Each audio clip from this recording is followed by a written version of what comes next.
I think we can get back. Okay. I think I mentioned all this stuff. Where do we... Where does this episode start? You can't.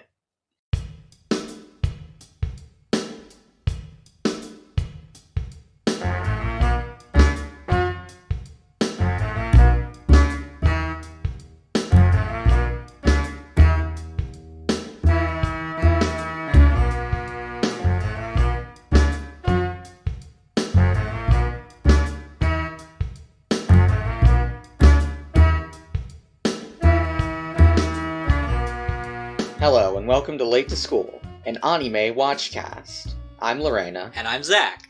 And today we're going to be talking about some anime. Anime. The best anime. The ultimate anime. The ultimate anime. Sailor Moon. Sailor Moon. Let's just get into it. Yeah. So our first episode that we're talking about today is episode 21, Protect the Children's Dreams, Friendship Through Anime. Which I want to pull back the curtain here. That's just how they pronounce it throughout this entire episode. Throughout the whole thing. I don't know, because I've heard all of these voice actors in other stuff. Yes. And I've heard some of them in like personal projects they've done. Mm-hmm. This is not them. This is whoever directed the dub of this episode. Okay, this is not how these people pronounce anime. Anime. No, traditionally. It's not as far as I am aware. Yes. Which is not, I guess, not an invalid pronunciation of anime, but is strange. It's strange that they insisted on it for the whole thing. I want to be clear. I know that if you look at the characters for the word anime in Japanese, that is how you would pronounce it.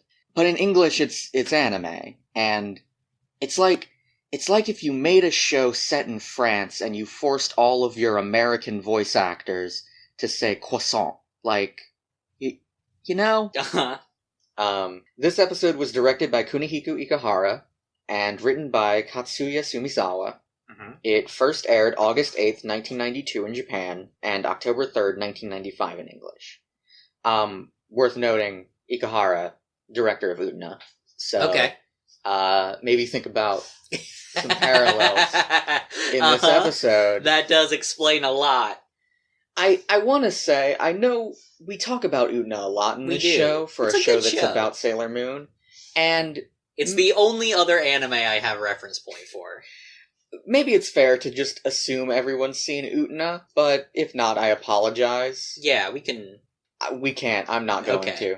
I will say, I don't want to recommend Utena without qualification. Okay, yeah. Because I feel that's irresponsible, given Utena has just content warnings for sexual abuse, sexual assault, mind shit, abuse in general, pedophilia, incest. It's a good show that handles some dark subject matter. Yes, handles it well. I would say that it drops the ball on some of it, but overall, yes.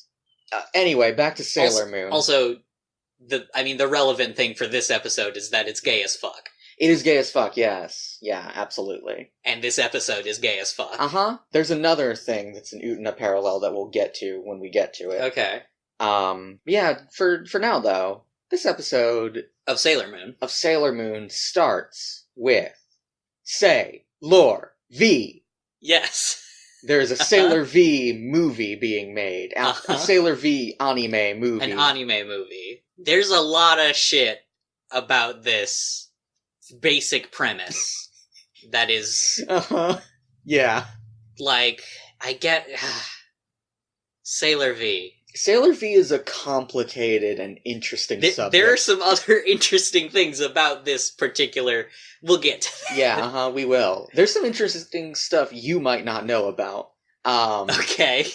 But yeah, Usagi is watching a trailer, essentially, on TV for the Sailor V anime movie.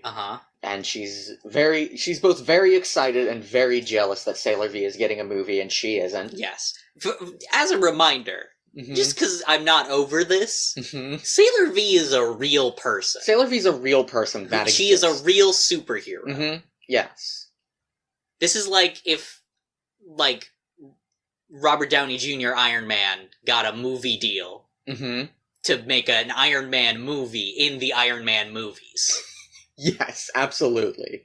I mean, I think that comes up in, there's merch for those characters in the Marvel Cinematic Universe. That's true. Like, we see that kid wearing the Iron Man mask in that one movie. Yeah, that's true. And also Captain America has a ton of shit. But that makes sense because he was a propaganda figure intentionally. True. Anyway, welcome to Late to School, our Marvel Cinematic Universe watchcast. Our Marvel Cinematic Ootnaverse. I feel like we could take a second swing at that. I'm not going to. Let's move on. Okay. Yeah, Luna comments Mm-hmm. after Usagi complains about not getting her own movie. Luna does comment, and I wish I could meet an artist dumb enough to make an animated film about you. Yeah, So just sort of dragging the animation team for this show about Usagi. This anime show about Usagi. I do just want to point out, they could be making a live-action Sailor V movie, and it would look exactly the same. Oh, yeah. Because it's just anime. It's just, already. Mm-hmm. So, it's very... I mean, that's the problem, right? In, like, when you want to depict animation in animation, what do you do? How do you solve that? Here's what I would have done. If I had full creative control over the Sailor's Moon. Live action Sailor V video to represent animated Sailor V video in the animated show Sailor Moon. I'm curious if that would have been even possible. Probably not at that time period. Yeah. I mean, like, that is a thing that definitely happened a lot in Western cartoons at the time, I think. Like, SpongeBob had a lot of that. Were those contemporary? No, SpongeBob was 1999, which is a few years later, but I don't know. Anyway. This is the first scene of this episode, and we spent like 20 minutes on it. Thank you. 9 minutes? Okay. So then we cut pretty much immediately to after Luna snarking at Usagi to two women walking down the street. Yes. One of them has like short hair. Yes. She's very butch. She's Alison Bechdel. She's anime Alison Bechdel. So the first time I saw this episode, like not for this recording, but like the actual first time I saw this episode, I got an intense Rebecca Sugar vibe. Yes, that's also valid. Yes, I was also thinking Rebecca Sugar. I think Rebecca Sugar has longer hair, probably, but and Alison Bechdel has short hair. But in any case, the other lady, we don't get a solid impression of how old these women are. No, I mean, we think they're assume adults. They're animators. Yeah. And, like, they don't seem to be interns. Right. The other just has, like, long sort of red hair and a dress. Yeah. And they're both... Butch Femme solidarity. Yes. It's a little more than solidarity between these two, I think. Fair. They're both carrying big folders. Yeah. And, as you said, you spoiled it, that they're animators. Sorry. And the short-haired lady is depressed because the director of their animation studio speaks in abstract terms I don't get. And then we see kind of a flashback to a meeting they both had with their director, who's like a sort of short, chubby guy with a baby on his back. He has a baby on his back. He's wearing like a papoose. So I'm unsure if I should mention this now or later when we actually learn their names, but all of these characters are based on actual animators for Sailor Moon. Really? Yes. That's very interesting. I'll give their names when we learn the characters' names. Okay. The director is Director Asado. Okay. And he is based on Junichi Sato. Okay. And maybe Junichi Sato just brought a baby to work every day. On his back. Maybe, I don't know. That's not how you wear one of those. No. A papoose. It's super papoose? not. I think it's papoose. No. Yes, it is papoose, sorry. Okay. The baby's very cute. It, like, keeps imitating what he does. He basically says he's looking over some drawings for the Sailor V anime. And he's unsatisfied. He's unsatisfied. I think I wrote down exactly what he said. He says... her posture doesn't have enough love. Yeah. He doesn't like her bent knee. Yeah. No, her bent knee and leg line don't evoke enough passion. Yeah. Okay. Yeah, I'm with short hair. Mm-hmm. I don't know what that means. You didn't say what short hair said. Well, what short hair says there is, so you're basically saying we should make her look sexier. Mm-hmm. But the director is aghast at that. He is very offended. He is a father. Yeah. He would never say something as offensive as that. I don't know if this is worth noting, but it was interesting to me. Apparently, this is based on, like, an actual decision they made about the Sailor Moon anime. Really? But in real life, Junichi Sato is not the one who wanted this. Okay. Femme Lady is. Okay. Huh. She wanted more passion. Yeah. In the stance. Well, a powerful stance. The literal thing that the decision she made, which she mentioned in an interview at some point, was that she made the decision to make the skirt shorter. Okay. Which is like short hair says, just making them sexier. Yes. Which is an awkward thing to say about 14-year-olds. Just gonna put that out there. Although at this point we don't know how old Sailor V is. At this point, we don't know. You don't know how old Sailor V is. And then we cut back after the flashback. The short hair girl is worried that she doesn't have any talent. Mm-hmm. And that says that she may as well just quit being an animator. Yeah. But the long-haired lady is very upset at that. This is where we learn her name. Yeah, the long-haired girl identifies short-haired girl as Hiromi. Yes. Her full name is Hiromi Matsuno. Mm-hmm. She's based on Hiromi Matsushita, who I learned is a man in real life, which is interesting. Okay. I don't know what the deal is there. Yeah. But, and Hiromi immediately takes it back. Mm-hmm. And says she wouldn't give up on her dreams that easily. Mm-hmm. I was just kidding. Mm-hmm. We learned the long-haired girl's name is Kazuko also? Kazuko? Yeah. She is Kazuko Tadashita, and she is based on Kazuko Tadano. Okay. I just want to... She's short skirt. Yeah. Last names, Matsuno Tadashita. Matsushita Tadano. Okay. Subtle. Uh-huh. So they sort of like rush back to their studio, and they run by a convenience store that Ami is at. I don't think we mentioned, Kazuko says that they should race back to the studio. Yes, and that's why they're rushing. Mm-hmm. And Hiromi drops her folder. Yeah, I guess these are just folders with, like, maybe cell drawings or sketches or something falls out of the folder. Something does fall out of the folder, you're right. It wasn't the whole folder. Right. And Ami walks out of the convenience store at that sort of moment and sees that and tries to get her attention to get the thing she dropped, but she's rushing too fast. Yeah. So Ami just sort of picks up the cell and sees that it says Studio Dive on it. I didn't look up if that name was based on anything. It probably is, but I don't know for certain. And Ami decides that she's going to... She has cram school. Well, she has a class to get to right now. Uh-huh. So she decides that she's just gonna go to her class and then deliver it to the studio later. This scene struck me as very interesting. Uh-huh. Just Ami knows that she needs to help someone. Yes. But she is so dedicated to school. Yeah. She's like, well, I'll get to it later. I'll get to that.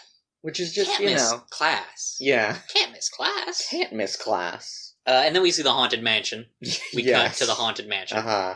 Nephrite, the stars see all. He says it like, the stars see all, the stars know all. He's like very tired. Uh-huh. This is our first time seeing him again after last time with the mall and stuff. Yeah, uh-huh, yeah. Nothing really comes of that in this episode. Not in this episode, but in the next one. Yeah. Like you said last time, this is kind of a return to formula, which is weird. Yeah. But Nephrite says Weaving dreams of light and shadow and spinning time into images for our eyes. Gemini the twins will now point me to my next target for energy. Castor and Pollux, it's time to summon my 2 most powerful monsters. Uh-huh. Keep that in mind. Keep that in mind. Keep in mind these are his 2 most powerful monsters. Keep that in mind. Also, those names. Yeah, Castor and Pollux. You know about Castor and Pollux. Yeah, those are the twins in Gemini. Yeah. They're the... I don't believe they were literally twins in Greek myth, but yeah. I think they... Can I go on a Greek myth tangent real quick? We don't have to keep this in the podcast. Okay.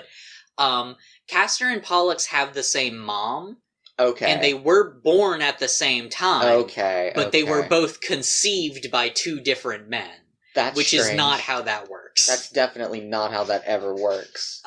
One was the child of Zeus, and then one was a child of a mortal king, I think. Okay. But yeah. And the stars show him Hiromi.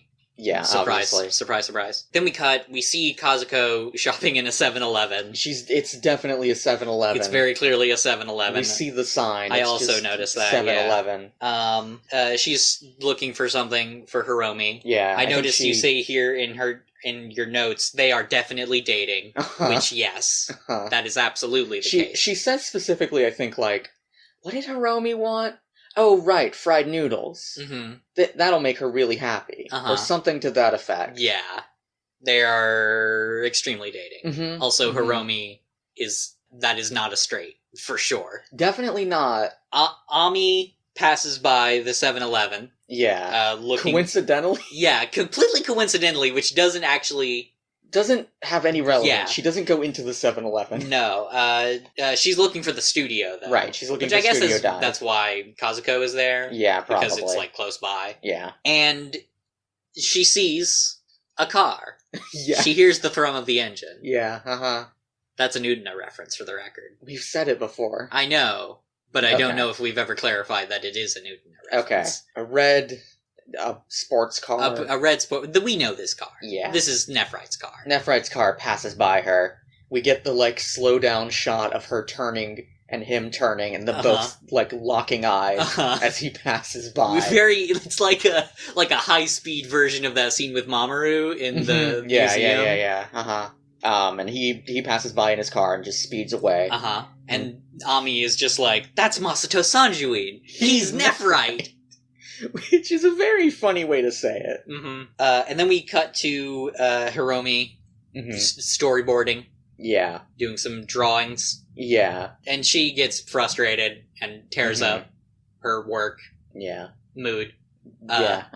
Definitely. And she goes to take a peek at Kazuko's portfolio. Mm-hmm. They are, like, right next to each other in the studio, I guess. Yeah. They're like, back to back. Yeah.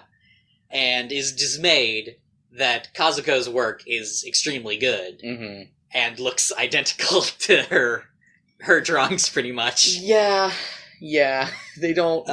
I mean... I like to think that's intentional. It could be, you're right. Like, it's just Hiromi is very insecure.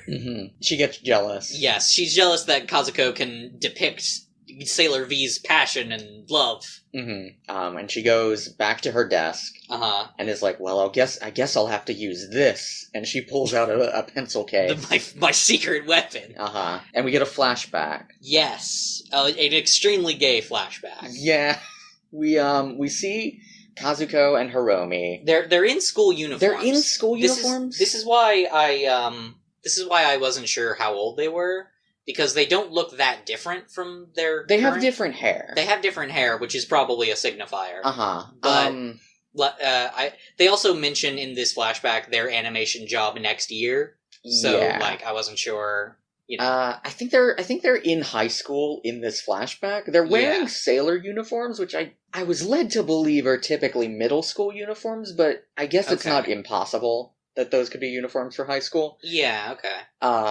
And they're looking at, like, a display case in, like, a department store. And there are these very special pencils. Fancy pencils. That professional animators use, Hiromi says. And they're only being sold for a limited time. Yeah. And they say because of their animation job in a year or so. I think they say in next spring. Yeah. it would be really cool to have the pencils for that. And Kazuko is like, hell yeah, let's get them. And they go halvesies. Yeah. And split the pencils. And then we see them in the stairwell at school. Yeah, dividing the pencils up into individual pencil cases. Yeah. And then tying them with ribbons. Mm-hmm. Like, tying them shut with ribbons.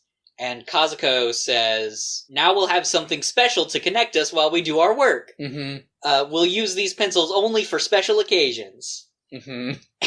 And Hiromi says, we'll use them only for the ultimate anime. Only for the ultimate anime. One that'll make kids feel happy. Uh-huh. And Kazuko says, and we'll only untie our pencil box ribbons with each other's approval. Yes. And then they pinky promise on it. Yeah. And this is... Uh-huh.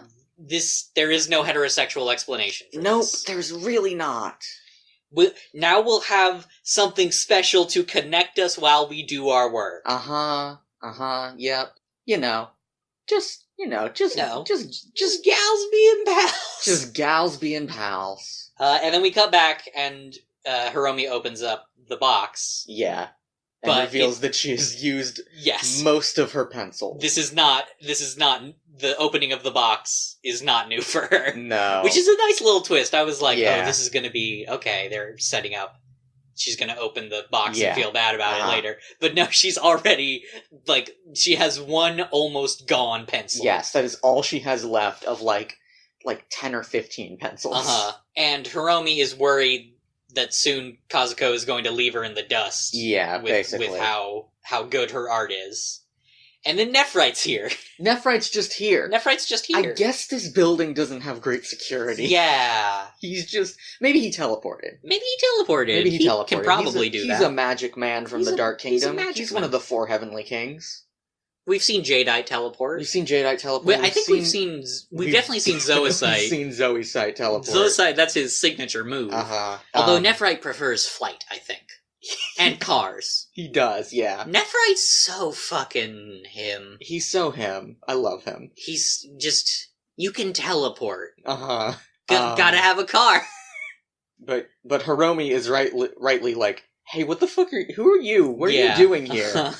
And Nephrite explains... Sorry, Masato Sanjuin explains. Uh-huh. I don't think he uses that alias in this scene. He barely talks in this scene. Yeah. He basically says that he's a big fan of her work. Uh-huh. And he grabs her pencil from her. Yeah. And Hiromi tries to protest, but he puts his magic mark on it. Yeah. And then it falls to the ground. Yeah, and then he fucking bolts. We cut to outside, and I think we do see him teleporting outside. He just sort of appears. Uh-huh. And he's leaving the studio. Uh-huh. But then, as he's about to get to his car, we see Ami. As Sailor Mercury is standing on top of his car. A powerful move. Powerful stance. She says something really good here. Yeah, right? She says, Nephrite, you're up to no good again, aren't you? Well, I, Sailor Mercury, won't stand for it. Mm-hmm. And then Nephrite just sort of runs up. He keeps his hands in his pockets. While running. Uh-huh. Runs up to the car, takes one hand out of his pockets, and just slaps Ami's leg on the car. Yeah. To knock her over. Uh-huh. And she falls, and I do want to point out here, we see something extremely important. Do we? Which is that Ami falls off the car, and we see Nephrite's license plate. Oh, do we? Just has his mark on it. Fantastic. It's just that. Just the mark. There's no numbers. Yeah. There's no symbols. I want to remind you. For the mark of Nephrite. I want to remind you what that mark means. It's just the letter N, right? It's N-E. It's N-E. the sound ne. Okay. Like ne. It's his first initial. Yes, basically. He got a vanity plate. I mean, do we think this car is officially registered? That's an excellent question. How much of the Masato Sanjuin persona has he sort of manufactured? Yeah. You know? Yeah, it's but unclear. He does have a license plate. Does he ever get pulled over? He speeds everywhere. He speeds everywhere. In areas where there aren't a lot of cars. No. But yeah, he gets in his car and drives off. It's an extremely funny scene. Mm-hmm. Just his movements and the fact that his fucking vanity plate. Oh, God. It's so good. And Ami is just kind of left in the dust. Yeah. Bewildered. Mm-hmm. And then we cut back to the studio. We see Kazuko has brought snacks from the 7-Eleven. Yeah. But Hiromi... I hope she got some ices. What? Ices? Is that like... That's a thing in 7-Eleven. That's like the shaved ice kind of like smoothie things, right? Yeah. They're like a smoothie, but also shaved ice. They're like shaved ice you drink. Yes. Yeah. I never liked those. You're a fucker and a bastard. Kazuko has snacks. Mm-hmm. But Hiromi is being extremely intense. Yeah. Just drawing with intensity. Mm-hmm. She's got the anime glasses thing going. Where her glasses are completely opaque. Uh-huh. But before Kazuko can sort of question that, Ami shows up. Yeah. Again, very little security, although she at least knocks. Yes. On this studio door. I assume Ami got permission. I assume she talked to people on her way up. Probably. Knowing her, yeah. But yeah, she's here to deliver the dropped... For the record, Kazuko and Hiromi are the only two people here at this point. Oh, yeah. Okay, so... it's like nighttime. That's a thing in... I don't want to say in Japanese business, because I'm sure it's also a thing in American and European businesses. Right. But people just staying after work is done. In any, like, creative, like, animation studios, game studios, I'm sure in, like film studios as well. Mm-hmm. People just do that. Okay. And it's not good. It's not a good thing. It doesn't seem like it. Gotta get the crunch. Yeah, gotta get the crunch. Hiromi and Kazuko working on Red Dead Redemption 2. Oh, boy. Yep. Let's date this episode real quick. With a video game reference. Yeah. In our anime podcast. Yep. But yeah, Ami is here. She gives the cell back that Hiromi dropped earlier. And Kazuko is grateful. And Hiromi just ignores them and silently goes into a back room. Yeah, Hiromi, like, as this is happening, we see Hiromi, like, picking up her stuff and just going into a different room. Just the most passive-aggressive sort of move. I don't know what that room is. It's just like, the drawing room. It's just a drawing room, but that whole, like, open floor office is the drawing room. It's when you need to super draw. I guess. It's the double drawing room. Okay. Your output is multiplied by 2. Yeah. It's got the best paper. But they have to ration it. Right, okay. It's soundproofed. It's a soundproofed room, so you can focus on evoking the passion and the love of Sailor V. Yeah, okay. And then we hear Ami's internal monologue about, hey, what the fuck was Nephrite doing here? What was Nephrite doing here? What's going on? And we see Hiromi in the special drawing room. And she's just very focused. Yeah. And then we cut to the next day. Ami has briefed Luna and Usagi about the situation. They're, like, outside at school. Yeah.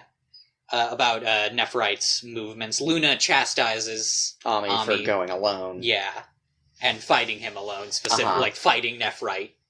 Which is fair, because, last time a sailor tried to fight Nephrite solo, turned into not solo with Tuxedo Mask, and they still almost died. Yeah. Ami apologizes, and then Usagi chastises her. Yes. Saying she would have rushed right over to help. And Luna is surprised at how eager and angry Usagi is about this.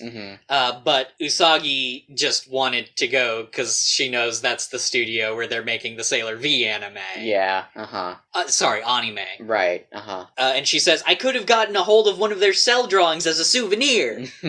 Which is especially funny considering that's what Ami delivered. You wrote this down, and I feel like we should note it. Okay. Which is that Luna does say the phrase, how weird and wacky can this girl get? Yes. Which is... I feel like that could be the tagline of this show. It really could. Ami decides that she wants to go to the studio again after school to find out what Nephrite was up to. Yeah. And Usagi's very excited about that because of Nephrite, obviously. Yeah, because she wants to fight Nephrite. Uh-huh. It's not because of anime. It's not because of anime. And then we cut to the studio. Now it's daytime, so like everybody's at work. Yeah. There's a bunch. Everybody's at their little offices. There's a very cute little like bunny plushie, I think, that we see in the. Oh yeah. And we see Hiromi submitting a like massive file of drawings. And Kazuko is like, hey, wow, that's a lot. You did all of that in one night? And Hiromi is like, sure, doesn't everyone? And just walks away. And she goes to the weird private drawing room office thing, and she tells Kazuko that she wants the room to herself. And Kazuko is, like, concerned. She agrees to let Hiromi have the room, but she's like, yeah, sure you can, but, why? And Hiromi does not answer. Yeah. And then we cut inside the private drawing room. And Hiromi laughs menacingly to herself.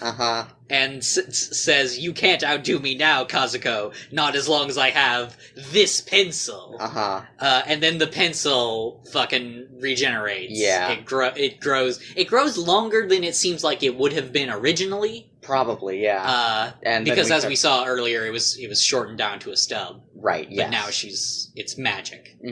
Monsters. And then we cut to commercial. Yep. When we return from commercial, we just see Ray standing on a roof. There are other people on the roof. Yes. For the record. But nonetheless, that won't stop Ray from just talking to Usagi on her comm unit. Her fucking magical computer phone.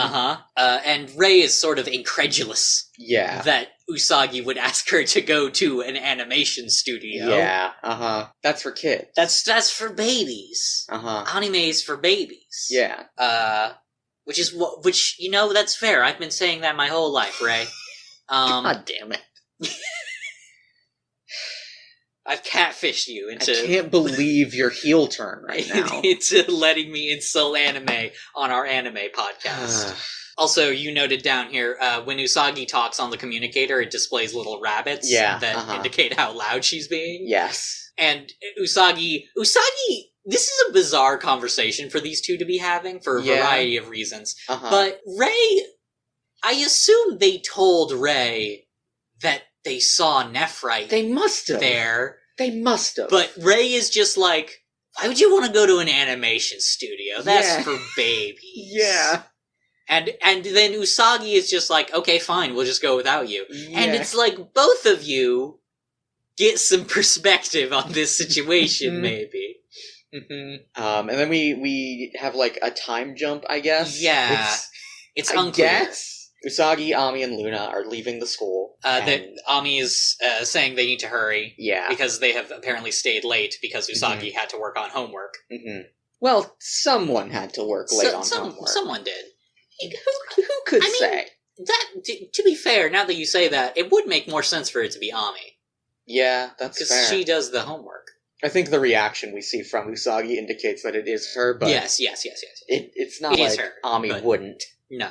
And then they run into Ray. Yes, who is wearing a very cool pink overall outfit. You would think this outfit is very cool. It's very... Okay. Ray makes it look cool. Okay. No one else could pull this off. I feel like Usagi could pull this off. Usagi could pull more this so off. Than Ray could. Possibly, yeah. And she's carrying, like, a bag. Yes. And she asks them why they're so late. Yes. Luna says that someone had to stay after work and catch up on homework. And Ami points out that Usagi said that Ray wasn't interested in going to the studio. Yeah, And now Ray says, come on, are you kidding? We have to go by the studio knowing Nephrite's been there. Yes. Which, yeah... You do. You super do. I do also want to point out that this is an echo of an exact line that Usagi said earlier, as well. And then Rei rushes to get on her way. She, spins around. And then her incredibly feeble bag, apparently, just fucking rips. And a bunch of blank paper falls out. Yeah. And Luna points out that it seems like Rei is expecting to get a lot of autographs. Yeah. And so now we know Rei is a fake anime hater. Rei is actually a fake anime hater. She's actually an anime fan. And she starts trying to, She starts trying to backpedal. She's like, no. My friends wanted some autographs. Ami does fucking make fun of her. Yeah. She says, hold on, you do know we're starting high school soon, right? Yeah. So Ami says the judgmental shit that Rei was fake saying earlier, seemingly unfakely. Yeah. Which is wild. There's a lot to sort of unpack in this episode. Yeah, For one thing, Ami is as much of a dick as I am. Yep. That tracks. You seem like an Ami. Thank you? Yeah, it's not a compliment. Okay. You're a fucking Usagi, so... Yeah, and that is a compliment, because she's great. We cut back to the haunted mansion here. Yeah, we see Nephrite enjoying a nice, fucking cognac or something. He's got a glass of whiskey. He's just on his balcony. He's on his haunted mansion balcony.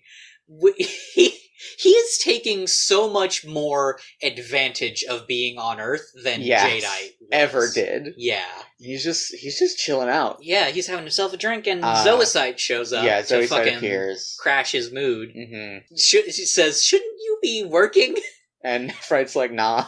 Nah, he's, Zoisite surmises that Nephrite's plan must be going well, because if he's able to be so nonchalant. Yeah. And Nephrite says that everything is going perfectly. And Zoisite says he'll believe that when he sees it. And, disappears in his flower petal explosion. In his flower petal explosion. He's so good. I love Zoisite. Zoisite's such an asshole. He's so good. And then we cut to the animation studio at nighttime again, where it seems like everybody is on crunch now. Just working I guess so. Constantly. Usagi and Rei are there.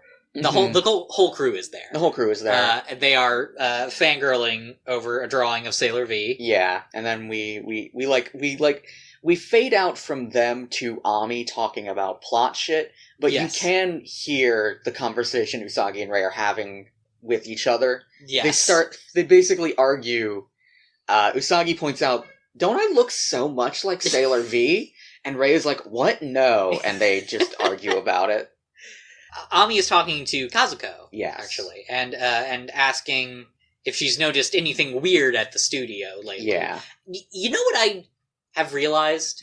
Literally nobody asks if you've seen anything weird lately, unless you know if you're in on the fucking masquerade. There is, what?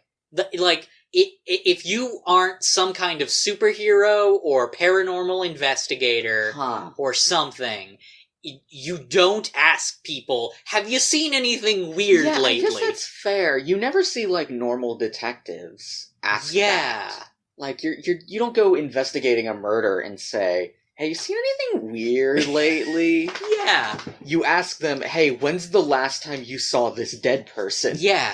But yeah, it's the most vague way to get information out of someone. It definitely is, yeah. If anybody ever asks me that, that will be how I know that magic exists. That will be confirmation. Fair. We see Hiromi emerge from her fucking, her den. Her art den. I like how we both wanted to say den. Before you said den, I was thinking den. She yells at Usagi and Rei to shut up, because they're being rude and distracting. And which is kind of fair. Which is fair. But Kazuko points out that's a rude way of speaking to them. Especially since they're fans. Yeah. And then Hiromi says, ha! I bet they're just here to get autographs and free drawings. And I didn't see... Did you see my specific note that For the record, people, if it's not clear from how I've said things before, I am reading Lorena's notes about this. She wrote the notes and then sent them to me to read them. And she has written, Usagi and Rei experience intense fuckor from this and turn to stone. Uh-huh. If you don't know what fuckor is, just look it up. Just Google. I'm sure you can find it on Google. Yeah. As Hiromi and Kazuko are arguing, the phone rings. Uh-huh. Another animator picks it up and says that the director wants to talk to Hiromi. Mm-hmm. And Hiromi takes the call. This is a fantastic conversation. It's very good. It's also animated really well. The, director pops out of the phone. Yes, he, rips a hole open in reality. Uh-huh. Which I love that kind of animation. Yes, it's very fun. When people interact with, thought bubbles and stuff. He compliments her great work lately, how it's filled with energy. Which is an interesting way of phrasing that on this show. And he can't wait to see her work on the final scene. Mm-hmm. And Hiromi says she has a great ending. For the last scene, she's gonna kill off Sailor V. Yes. The director is aghast. And Hiromi says that's exactly the kind of story that the children of today want to see. Yeah, lots of children watching Madoka Magica. The director panics, his baby panics, and they try to get Hiromi to explain, but she just hangs up on them. Mm-hmm. Let's just talk about this for a hot second. Okay, I'm not sure what you want to talk about it, besides the obvious, I guess. What is the obvious? She's just gonna kill Sailor V in this movie. Which is fucking wild. And she's like, yeah, that's what the kids want. Yeah, yes. I mean, okay, so multiple things I want to say there. Sailor V is a real person. Yes. I mean, this is a movie based on her. It doesn't have to be factually accurate. She is a real person. She's a real person. It's as wild as the fact that Diantwood are in fucking Chappie. And one of them dies. And they're basically just Diantwood if they were criminals. Okay, fair enough. They just play themselves in this robot movie. I haven't seen Chappie, but I feel like I get what you're saying. Okay. Second of all, she has that authority? Yeah, the director gave it to her. Did he? Apparently. Because he does not seem willing to just, be like, hey, no, hey, don't do that. So... I guess he gave her that authority. I guess? But she's an animator. She's an animator. He's a director. He's a director. Neither of them are writers.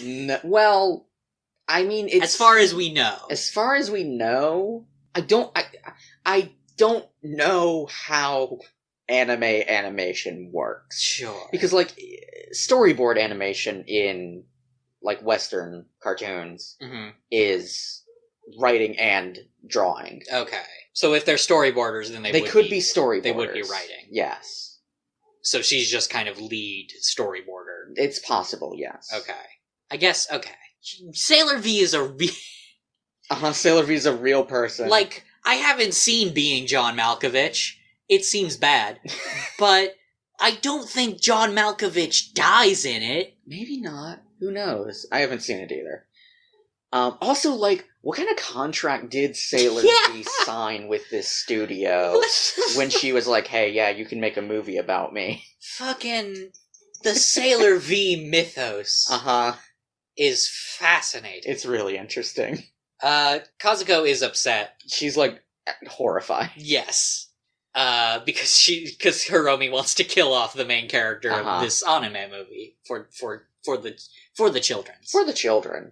Kazuko points out something that Hiromi apparently said in the past, which is that anime is something we all create together. Yeah, she basically points out that Hiromi is, not letting the team have a say in this. Yeah, and Hiromi says something very... Well, first of all, Rei says to Usagi, she whispers to Usagi, I sense an evil presence. Right, yes. And Hiromi says, I do understand what you're saying, but it's just anime.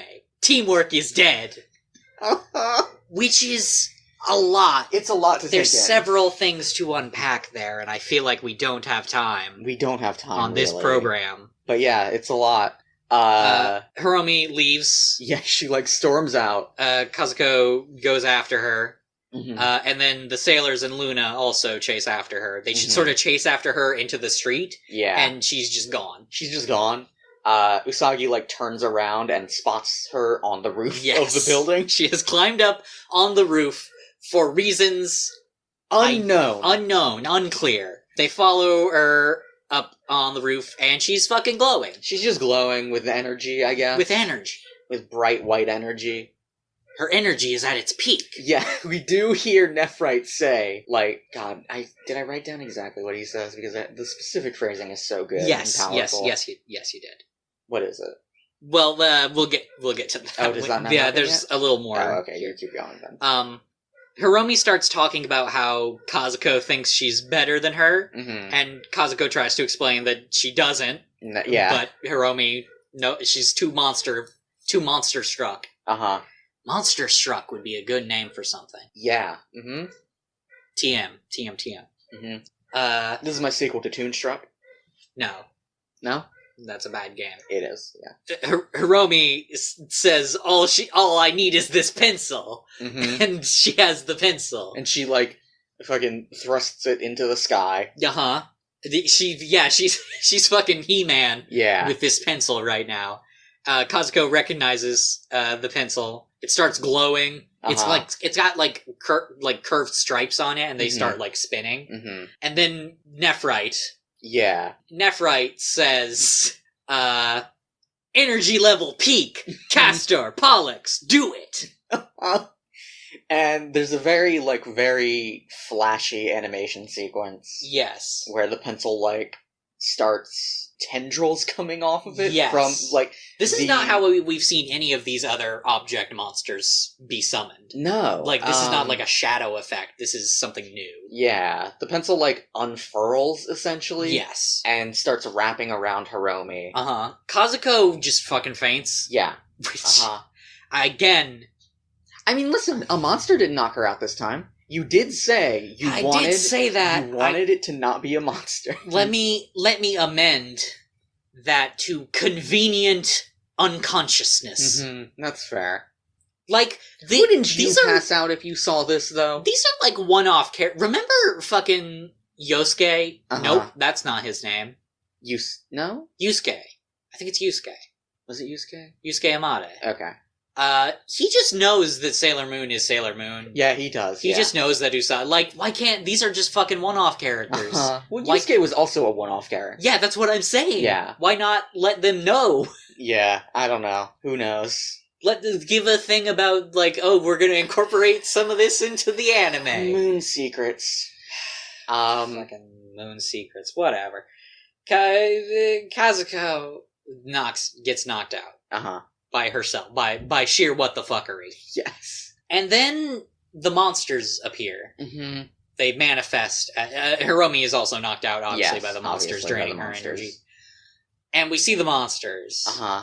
Who are... I didn't know how to describe them. Yeah, no, they're orange and green. Yeah. Sort of, They seem cat-ish. Yeah, they seem cat-like to me. They're smooth cats. They're like a Mewtwo. They're very smooth cats. They remind me of Mewtwo. They got tubes on them too, so they're very Mewtwo-esque. Yeah, that's fair. And they emerge doing a fucking ridiculous pose. Yes. Uh-huh. That I hope is the fucking image for this episode. It probably will be. 'Cause it's extremely good. Mm-hmm. They have tails that are tied together, yes. Also, worth noting. And Luna tells the girls to transform, mm-hmm. and we get a rad fucking new transformation sequence. Yeah. It's the same transformation sequences, but they have, like, new, like, a collective setup animation that we've never seen before. Yeah. That is extremely cool. It's extremely good, and I don't know if it shows up again. That's a shame. And it's in such an inconsequential episode. Uh-huh. And then we cut to Zoisite and Nephrite. We see them in the planetarium. Zoisite asks... They're just looking at an image of the Gemini constellation. Mm-hmm. And I guess they're seeing things we aren't seeing, maybe. I guess. Zoisite asks if Castor and Pollux are powerful. Mm-hmm. And Nephrite says, absolutely. Like true twins, they are bound by a deep connection. Their superior power will finish those Sailor Guardians. Uh-huh. Just put that away. Just Just store that one. Just that keep in your this memory. in mind. This will be on the test. They just really want us to know how powerful Castor and Pollux are. How powerful they are and how deep their bond goes. Also, I guess they're just called Castor and Pollux. Yeah, that's just their names. They're not Cameron. They don't have names. They're just Castor and Pollux. They're just Castor, which is just kind of Gemini. Like, what? It's better than Cameron. It's better. Anything's better than Cameron. Yeah. I liked Widow better than Cameron. Yeah. And then we cut back to the roof. Mm-hmm. We get their speech. We get the sailor speech. Ray says, "Anime nurtures kids' minds and fosters their dreams." Ami says, "How dare you take advantage of youthful passion?" Usagi says, "Your evil actions have even made anime lovers like us mad." Yes. Sorry, anime lovers. Anime, yes. Please get it right. Castor and Pollux finish each other's Yeah. I was torn between just saying finish each other's sandwiches. Fuck! Are you good? What happened?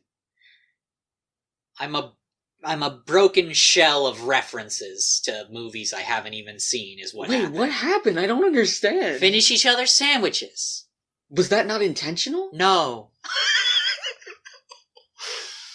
Oh, I'm letting you... The full one wasn't. When said it fully. When I said sandwiches is when I was torn between saying it.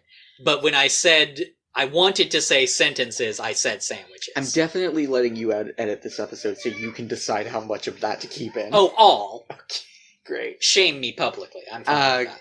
Castor and Pollux finish each other's you see? Yeah, you're right. Castor and Pollux, of course, because they're twins, finish each other's sentences. Yes. That thing twins do. In media, they do. Yeah. We see their tails tied together. Mm-hmm. And they attack the sailors with just fire soul and bubble spray. Essentially, yeah. They don't say it, but it looks exactly like They just say, "Take this!" Uh-huh. And they do sort of knock the sailors onto their feet. Mm-hmm. The bubble spray is not how bubble spray works. No, it's not. It's like a bubble beam. It's like a bubble beam. And they basically do knock the sailors to their knees. Uh-huh. And are about to finish them off. Yeah. When they have an argument. They start fighting over who should get to kill them. Yeah. And then they immediately break up. They untie their tails. Uh-huh. And Luna is like, "Hey, this is your chance. This is your chance to attack." And then there's some baller music. Mm-hmm. Now, I want to point out. Yes. This music has lyrics? It does. We don't hear them in the episode, I don't think. You do in the Japanese version. Oh. They, for some reason, removed the lyrics from the dub. That's a shame. I don't know why. Because, like, with the lyrics... I would have loved it if they just dubbed the lyrics. Yeah, well, with the lyrics, fucking insane Utena vibes. Very, yes, extremely. Or, yeah, what if they had just done what the Utena dub did and just, like, subtitle the lyrics of the song? That's what they should have done. I don't know why fucking allegory, you're allegoriist. But yeah, there's, like, a very cool tri-attack where they all, like... do their attacks in sync. The lyrics of the song also... am I correct in assuming those are the voice actors for the three Sailor Guardians? Yes. Okay, it sounded like them. I was like, that sounds like Usagi, but in Japanese. Mm-hmm. They do a cool tri-attack. Fucking Ray lights Usagi's tiara on fire, and Ami just adds some bubbles to it. Yeah. Yeah. The actual animation is maybe cooler than the effect. Yeah. And they attack Castor and Pollux with it, and they're just dead. They're just Castor and Pollux are just They dead. yell, "Oh no! We should have valued our friendship a lot more!" Powerful. Most powerful monsters! Nephrite's most powerful monsters who share a deep twin-like bond. What the fuck was any of that? Why? Why set it? that up like that? Just make it just monsters. Yeah. Why did you put your two most powerful monsters into one pencil? I think this might be the last time Nephrite uses a monster. At least in the standard way? At least in the standard way. Okay. So that could be why. But boy, like, what a way to go out. What a wet blanket sort of ending. Uh-huh. Oh, not the ending of Nephrite, but of his monsters. Right. Yeah, of his monsters. They die. Yeah. We cut back to the haunted mansion. We see the planetarium. The Gemini has shattered. Mm-hmm. Nephrite is horrified. Mm-hmm. But Zoicide is quite amused. Yes, Zoicide is like, yeah, uh-huh.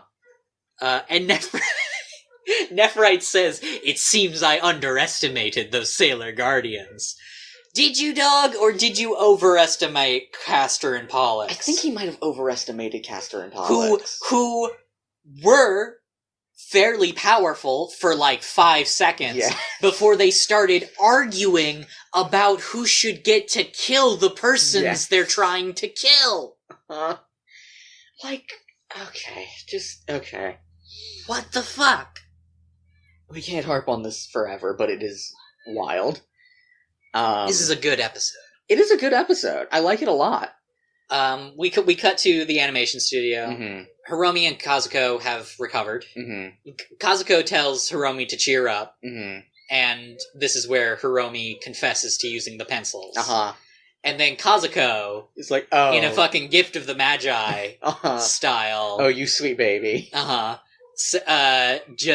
Kazuko confesses to using her own pencils. Yes. Without Hiromi's permission. Yeah, uh-huh. And they basically realized that they both thought that the other would be too much better than them and would leave them behind. Yeah, uh-huh. But they are satisfied with that knowledge, sorta. Mm-hmm. That they're okay that they use the pencils. Yeah. Because Kazuko says, after all, we only use them for the ultimate anime. Anime, sorry. You don't have to do it every time, please. Which I guess is Sailor V. Yeah, I guess. The Sailor V. Oh, there's something I need to talk about in this episode. Oh? You did not note it down. Did I not? I just realized it's a blink and you'll miss it moment. Huh. When the sailors and Kazuko are chasing after Hiromi outside, we see a poster for the Sailor V anime. Oh, really? For the anime movie, yes. There's some interesting shit on that poster. Is there? There is, because there's Sailor V on it. In front of Sailor V, she has a white cat. Oh, yeah, uh-huh. And behind Sailor V is Tuxedo Mask. That's strange. And also Ray and Ami. That's weird. Yeah. That's odd. That's weird. When you said white cat, I was like, yeah, I know about the white cat. But those other things are very strange.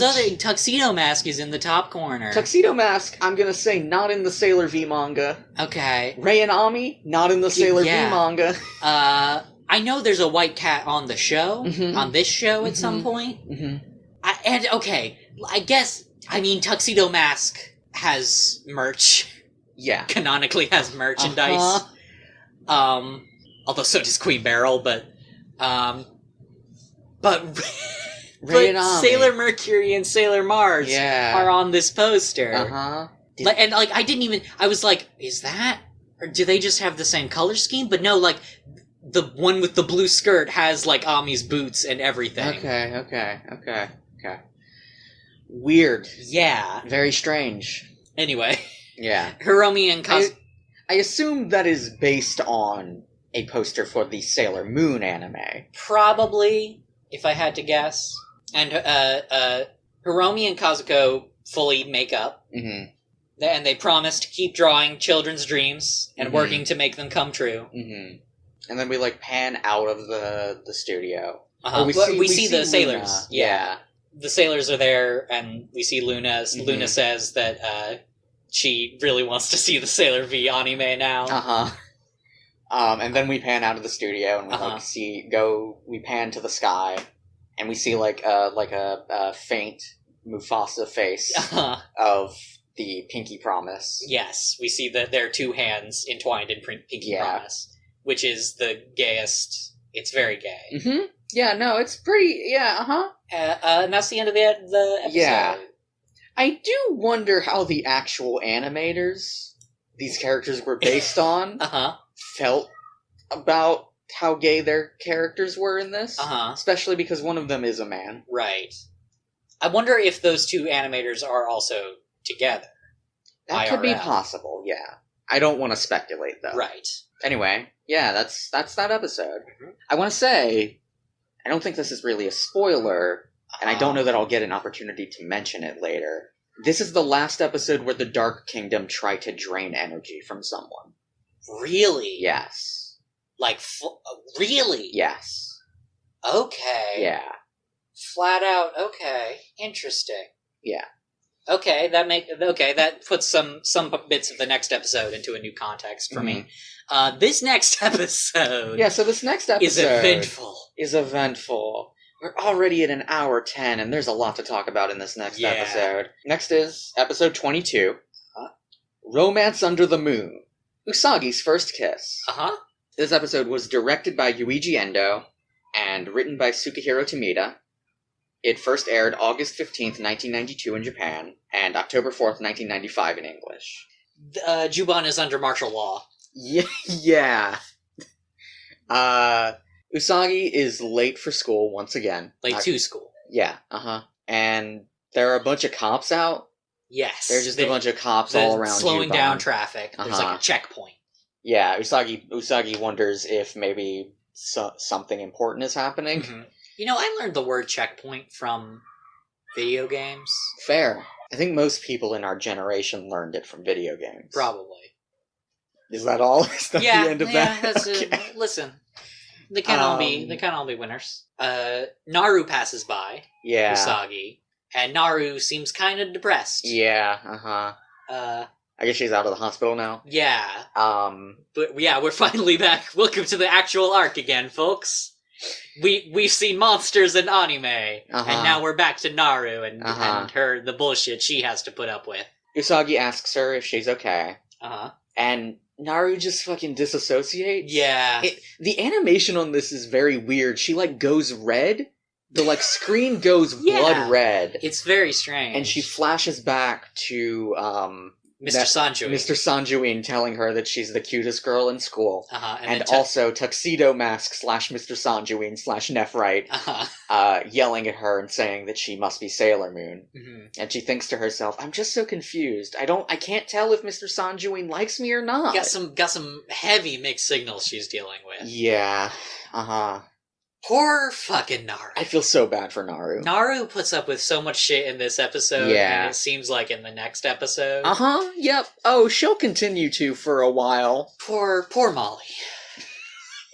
I don't know if we've I think we have, actually. I think we've mentioned. Usagi grabs her by the hand. Yeah, and is like, come on, we're gonna be late to school. And they run off. As we are wont to be.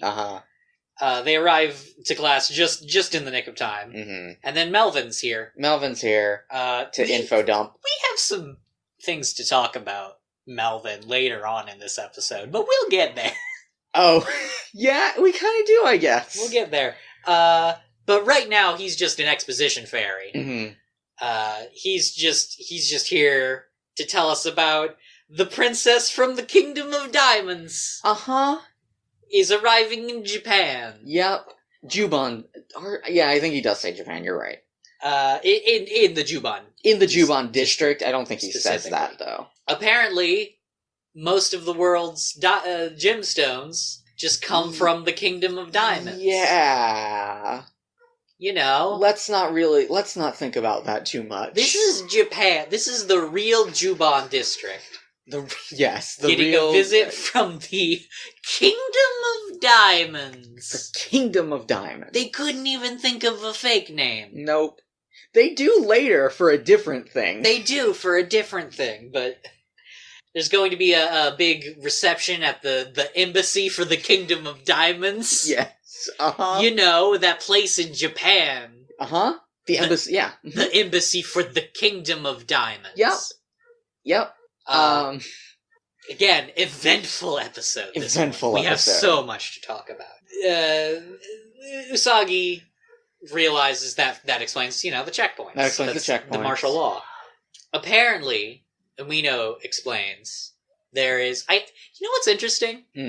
when he's not being an asshole, I'm not tempted to call him Melvin. That's fair. That's fair. I just call him Umino. Yeah, he's just kind of exposition. I keep saying his name wrong. Yeah, Umino acids. I'd like to put him in some acid. Yeah, good. No, let's linger on that. Can we not?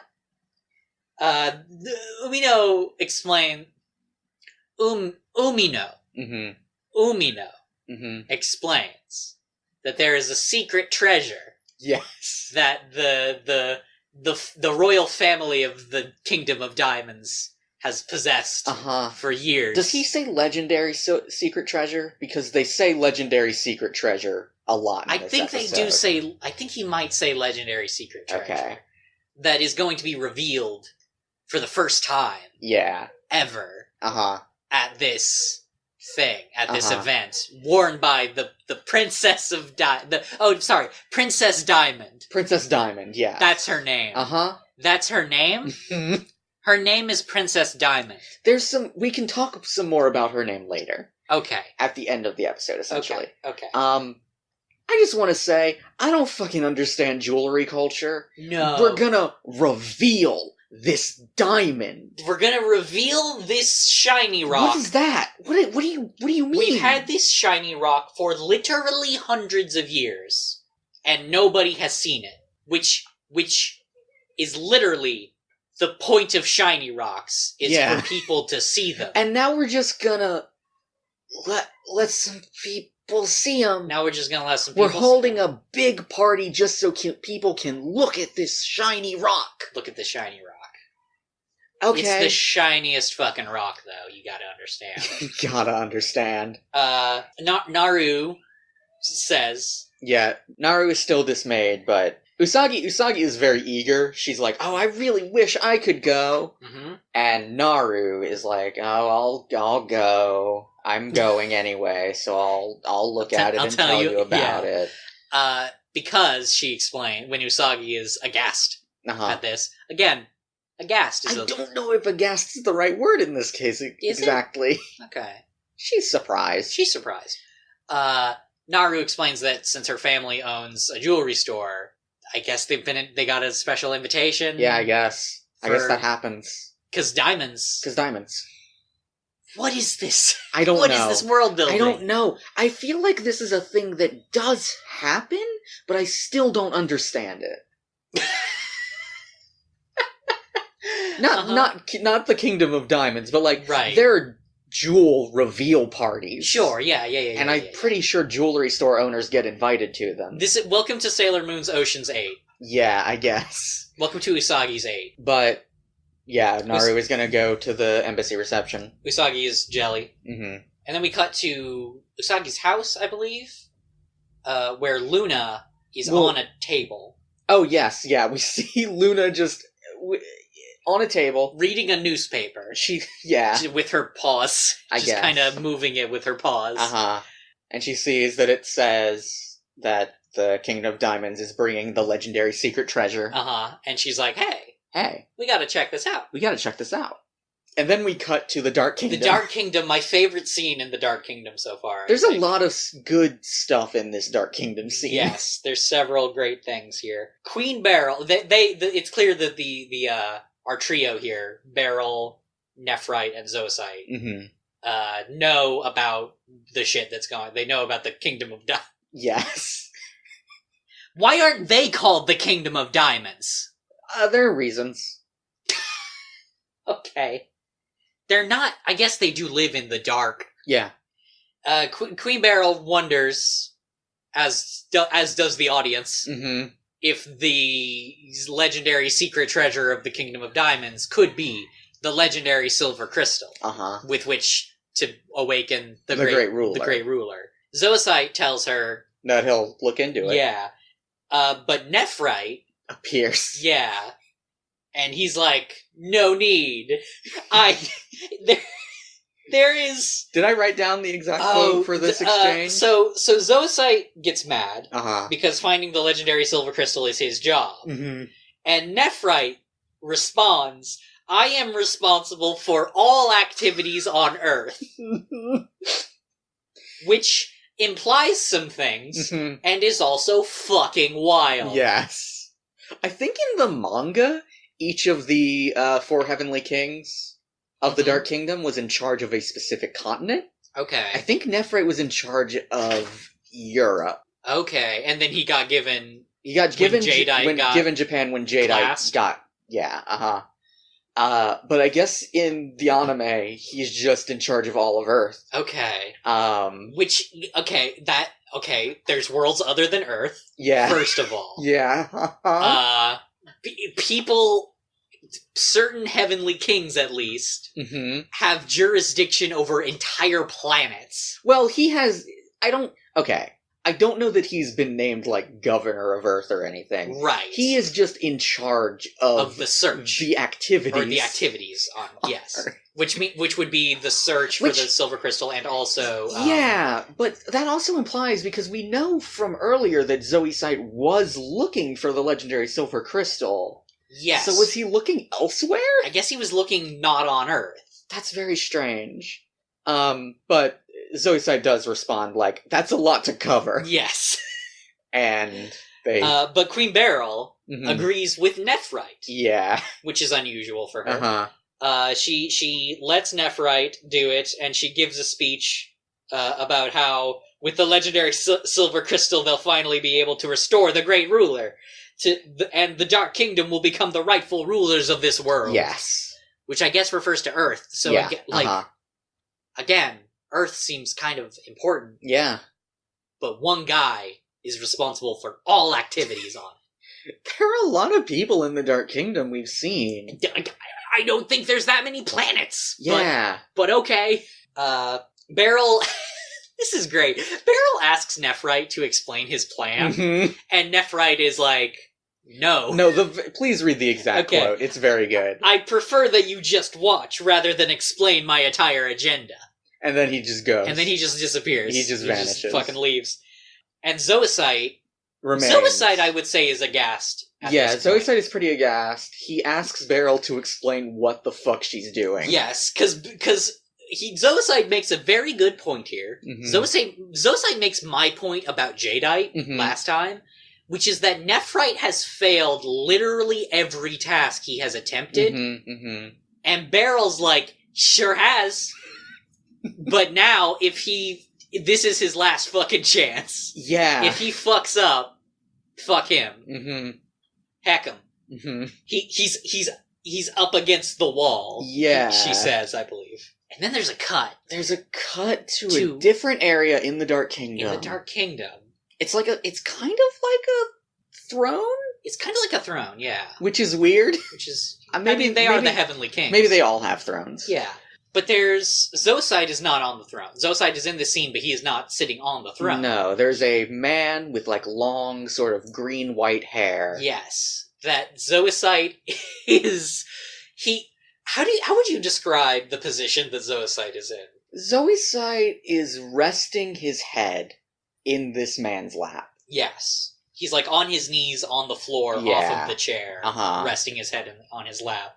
And the man tells Zoisite to have patience. And Zoisite says, but I can't, Kunzite. Yeah. So we've met Kunzite. We've met our fourth Ite.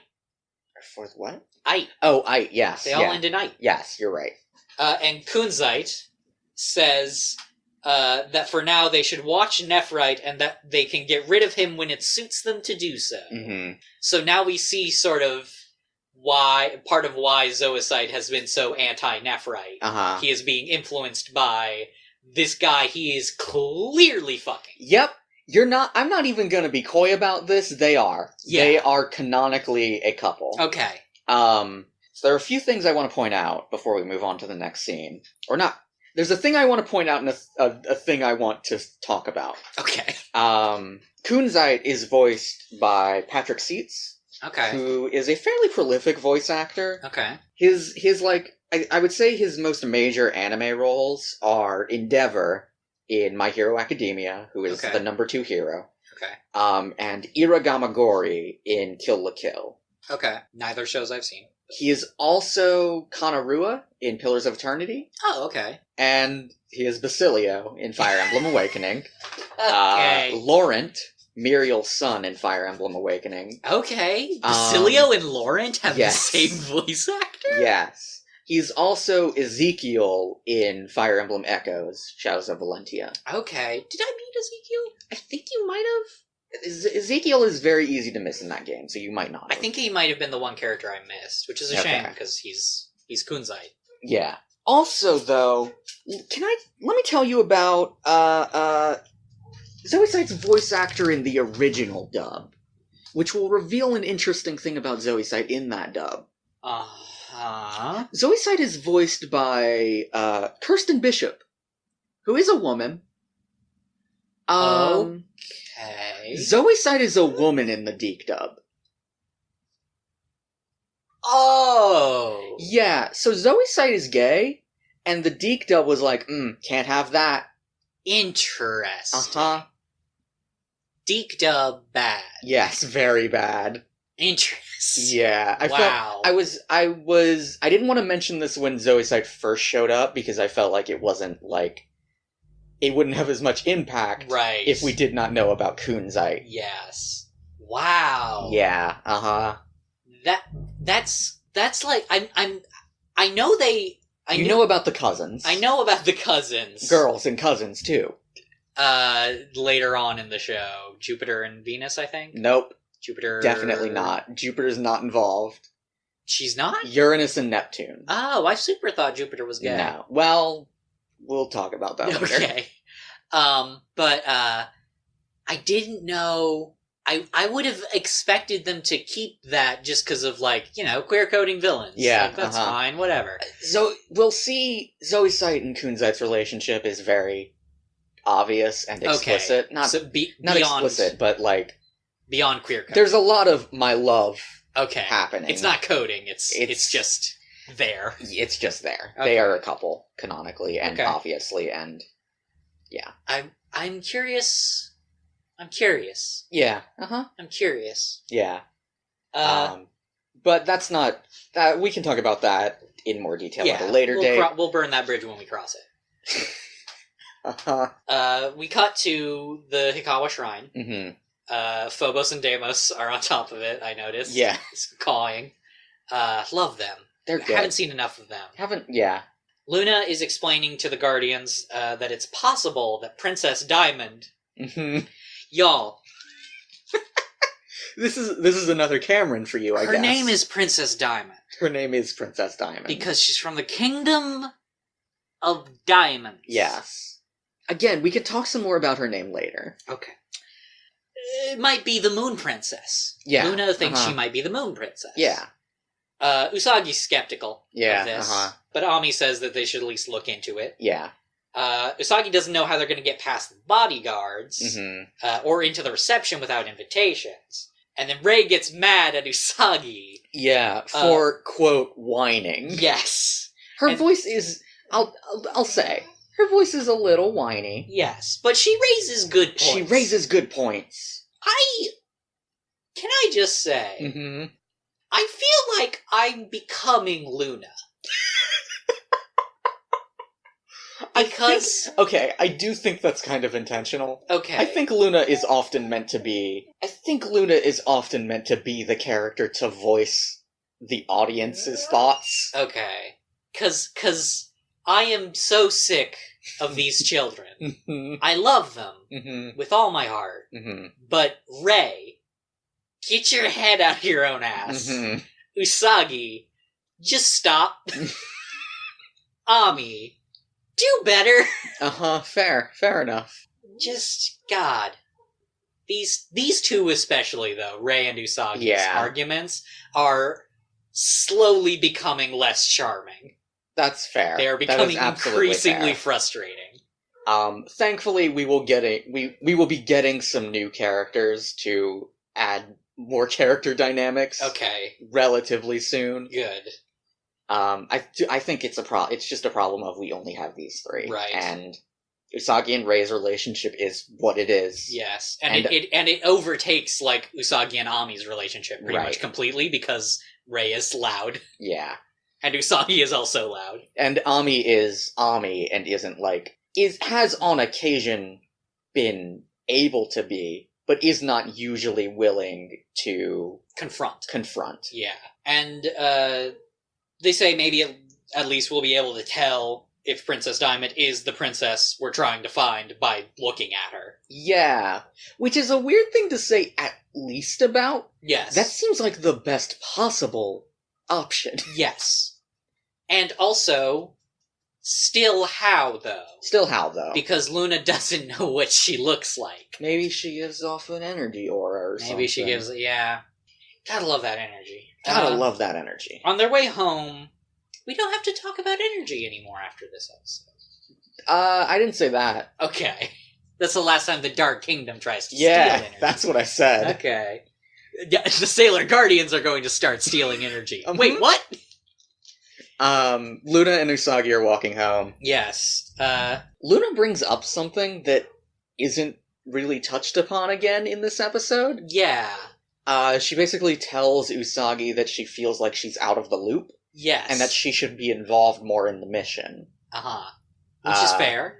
And Usagi just kind of ignores her. Yes. And they get home, and Usagi's dad is getting really gussied up. He's got on like a tuxedo. Uh-huh. He's doing his hair, and Usagi is like, hey, what the fuck are you doing? Uh-huh. And he explains that he has been invited to the Diamond Embassy. The Kingdom of Diamonds Embassy, I believe. Right, sure. And Usagi is jealous. Yes. Everybody gets to go to this fucking thing except her. And he, for the first time, we learned what his job is. Yes, he works for a magazine. Yeah. He's a photographer. Yeah, he says that it's not for fun, it's for work. The magazine asked him to do a story on it. Yeah. And he leaves. Mm-hmm. And Usagi is upset.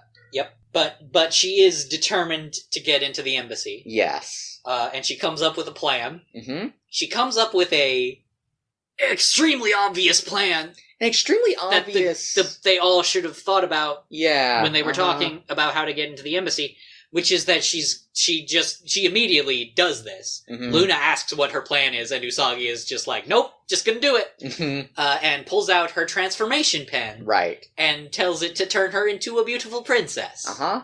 And it does. And she's got a cool dress. She's got a cool, pink dress that is festooned with roses. Mm-hmm.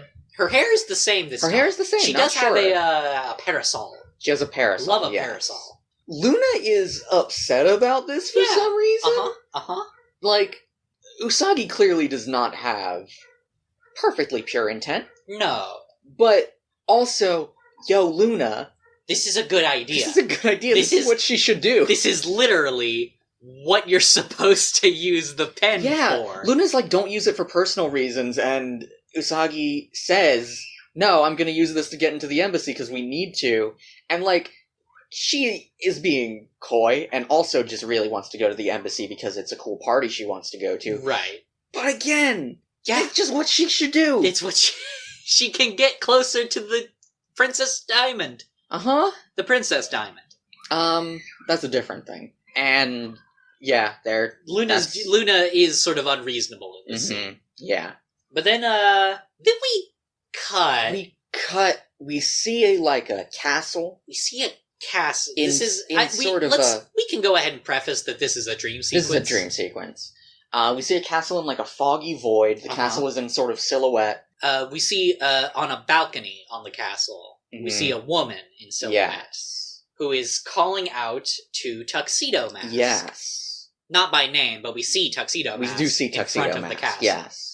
And is telling him that he has to find the legendary silver crystal. Mm-hmm. I think she just says silver crystal, not legendary, but... Yeah. I do want... I'm sure that is a lip-syncing thing for this dub, possibly. Possibly. Whether or not they have to say legendary silver crystal or silver crystal is entirely based on timing, probably. Uh-huh.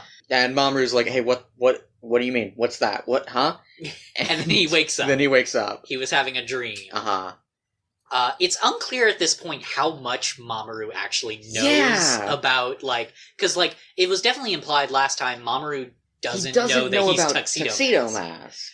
But he does know, he wakes up and he's not, wearing a tuxedo in bed or anything. No, he's just Mamoru. He's just Mamoru. And he wakes up and he's like, oh, damn, that dream again. Uh-huh. What does it mean? So he's going through some shit. He's going through some shit. With his own princess problems. His own completely unrelated princess problems. Yep. There's two princesses involved in the main plot of this, which is interesting. Yeah, that's weird. Princess. Let's just do this again. Then we cut to the embassy. We see like a shot of the exterior. We see Usagi outside it. Yes, there's a bunch of people. There's a big crowd gathered. Most people not getting in, obviously. Yeah. But just kind of gathering around the embassy. I guess? While the party... What? This is a bizarre episode. It's got so much good shit going on, but it's also deeply strange. It's deeply weird. Usagi just goes. She just goes in. She just goes right in. She passes by Rei and Ami, who are like, "Is that Usagi?" And passes right by him. Gets stopped by a ticket man. Who's like, "Hey, tickets," and she's like, "Oh, I don't need one. I'm the Princess of Ivanovich. I was asked to be here." And then she keeps walking. She keeps walking, and the guy is like, "Well, I feel like I would have known. I would have seen." He like looks through his fucking book, and she just goes. She just goes, which is wild. I mean, that's real. If you're confident enough, you can just go wherever the fuck you want. You just walk around like you own the place. Yeah. You should know who I am is a powerful sort of... Yes. A sort of... It definitely is. Assertion. Usagi enters, like, the ballroom, and sees a bunch of clones in masquerade masks. Yes. They are all the same people, just sort of in the same dance. It's very eerie. That's not diegetic. That's just they didn't want to animate a bunch of individually unique people. It's like being in a foreign movie, Usagi says, because it's a masquerade ball, I guess. I guess they don't have those in Japan, maybe? I guess not. Which is weird, because Tuxedo Mask and Sailor V both wear masquerade masks. Could easily be inspired by Western imagery. Sure, of course. And yeah, we see like a sequence of people dancing. We see Naru. We see Naru. We cut sort of to Naru, who is alone. Usagi does not see Naru. Usagi doesn't know.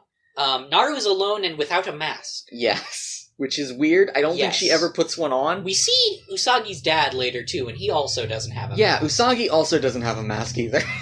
It's very weird. Guys, get with the program. And Naru is just standing by herself. We see Nephrite. Yes. Notice her. He's at the ball in his Tuxedo Mask cosplay minus the top hat, pretty much. Basically. He's got I think the mask is the same color as it was last time. I think it was like lilac last time, and here it's a brighter pink. Okay. But regardless, yes. And he sees her and is like, "Hey, my lucky day." Yeah, he says, "Well, if it isn't Naru Osaka, looks like my lucky night." And he approaches her and asks her to dance.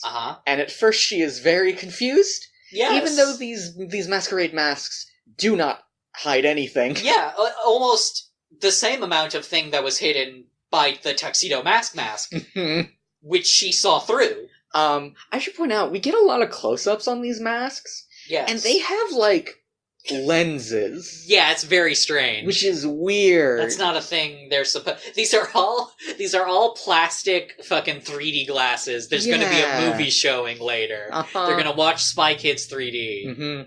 It's Princess Diamond's favorite. It would be. But he removes his mask and is like, "Naru, it's me, Masato Sanjuin." And Naru's like, "Oh, cool." And he asks her to dance. And she agrees. She swoons. Yeah, she swoons. There's a lot of her swooning. And they dance. They dance, and Usagi does see her at this point. Usagi sees her and, of course, does not recognize Nephrite.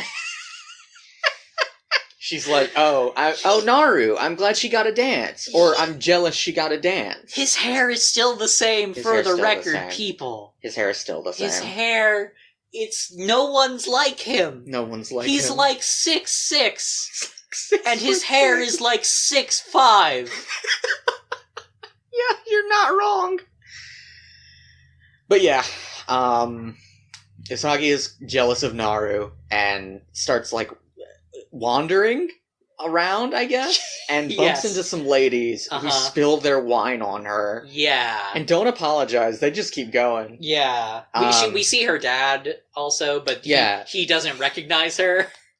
Right, her dad doesn't recognize her even though she doesn't even have a mask. She doesn't have a mask, her hair is the same. Oh my god. He explicitly says, "Oh, that looks a lot like Usagi. I wonder if my girl will ever be as beautiful as her." Guess who could say? Usagi. Everybody. Here's the thing. We've talked about how Usagi is a dumbass. Yes. Everybody is a dumbass. Everybody's a dumbass. Everyone on this in fucking Juban is a fucking moron. But Usagi leaves the ballroom, presumably looking for a bathroom or a place to change or something. Right. And we see Mamoru. We see Tuxedo Mask without his top hat. No, he has it in this one. He has it in this bit. He has his hat, which is funny. That's right. He loses his hat somehow later. Yeah. We see him later and he doesn't have the hat or the cape. He has the cape. He does have the cape? He has the cape. He doesn't have the hat for the rest of this episode. But he does have it here. He does have it here. He's like hiding out behind a wall outside the ballroom, pondering to himself. Yeah, he himself also wonders if the legendary whatever the fuck. Legendary secret treasure. Is the legendary silver crystal. Mm-hmm. And it might be able to tell him who he really is. Yes. And he's going through some weird shit. I'm so curious about what Mamoru's going through. He spots Usagi and is like, "Hey, I know that girl." Yeah. It's unclear at this point whether this is Tuxedo Mask or Mamoru. Yes, that's what I was about to say. It's unclear for this whole episode, actually, whether this is Tuxedo Mask or Mamoru. Which is especially interesting to me, because, again, it's a masquerade ball. Yeah. It could just be Mamoru wearing a masquerade ball mask. It could. He spots Usagi, looking for the bathroom, and is like, "Hey... Is that the princess from my dream? Is that the princess from my dream?" He's certain he's met her before, which he's correct about. Yeah. Just sort of factually based on what we know.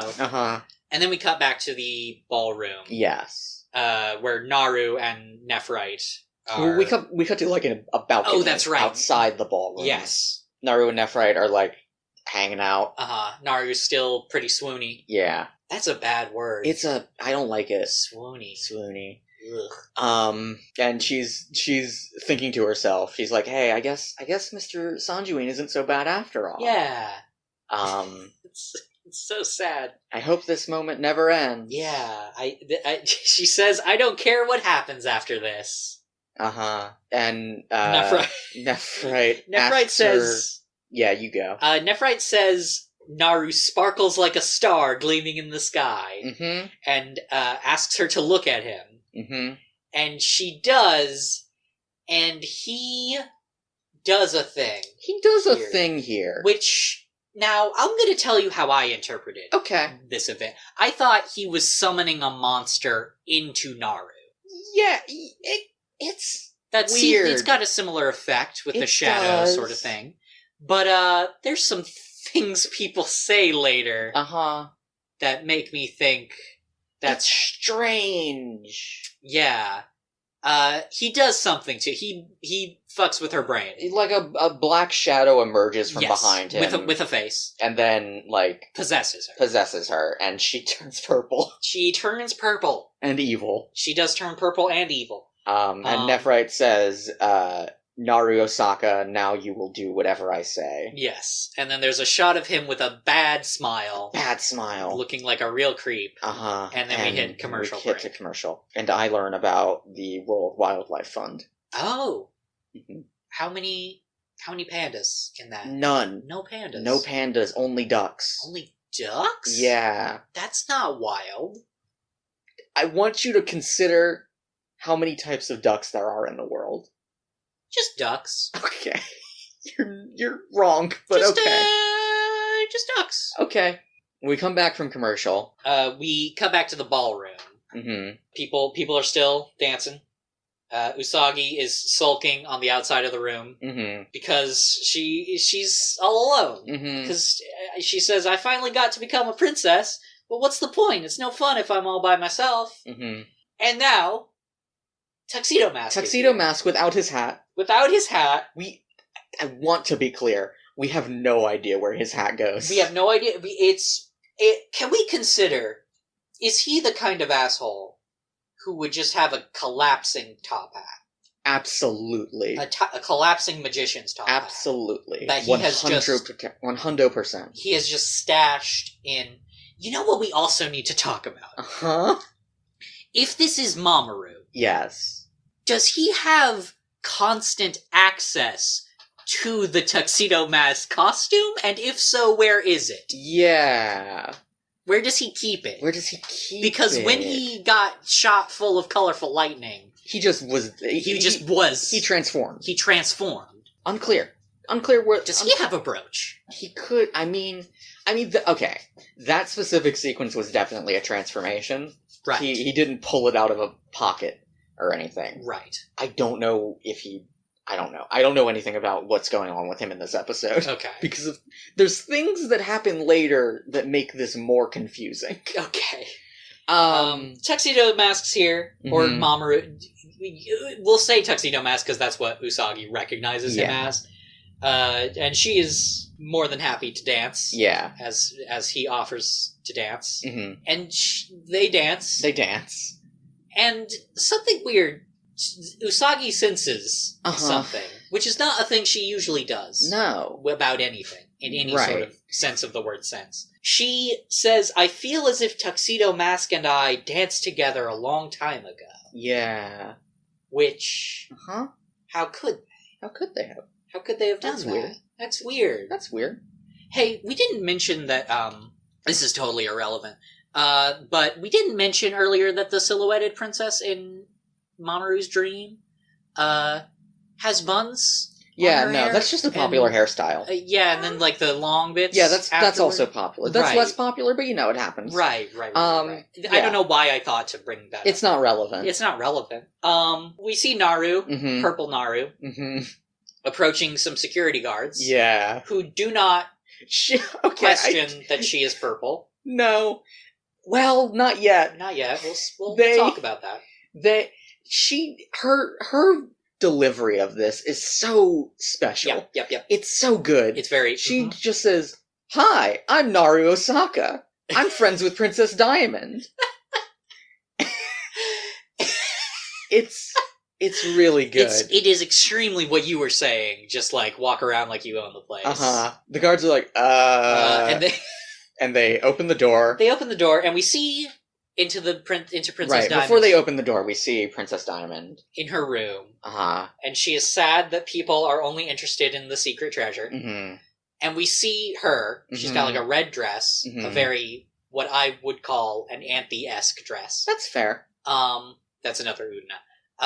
She has Umino glasses. She does have Umino glasses. She has Umino's spirally glasses. Yeah, She has Umino glasses? She has Umino glasses. That's just, you know? But why?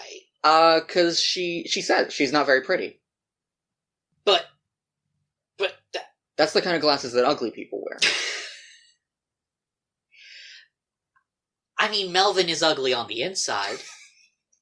We don't know what he's like on the outside. The glasses cover so much of his face. I don't know why she has Melvin glasses. No. It's a very strange... It's strange. She makes them work better than Umino Oh, does. absolutely. She's very cute. Yes, absolutely. And very sad. And she says if she was pretty, someone might come to see her. Yeah.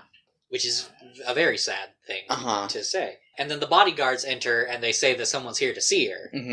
And Naru just shoves past them. Yep. It's like, "Hey, princess!" And they don't stop her. And the princess is like, "Fuck yeah! Yeah, this is my friend." Friends! And the bodyguards leave them alone. And this character could have her own show and I would watch it. Yeah, that's fair.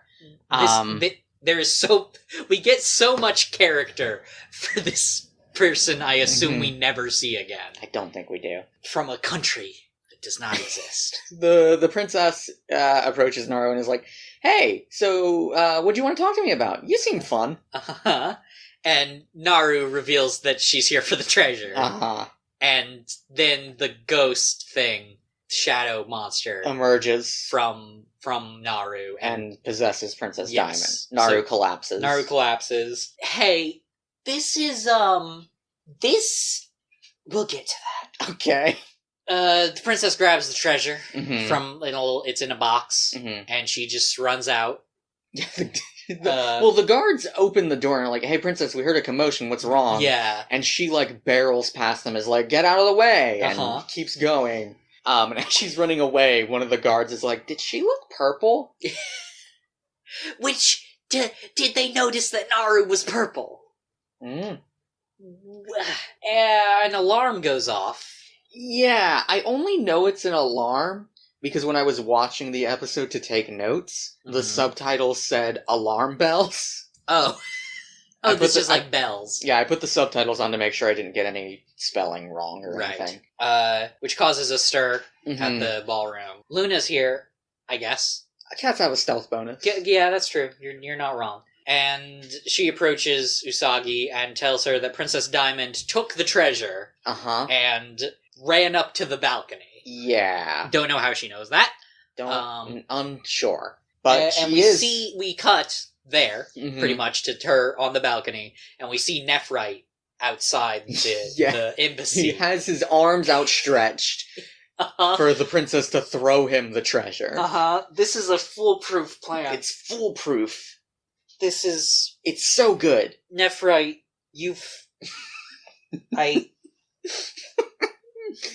Usagi appears and is like, "Hey, princess, snap out of it." Yeah.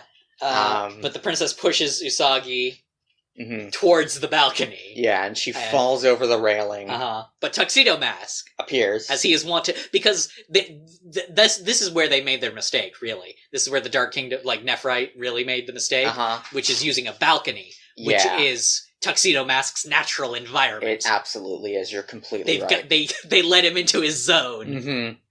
He grabs her. They're both, like, dangling off of the balcony, kind of. And Princess Diamond shoves Tuxedo Mask. Yes, and they fall further.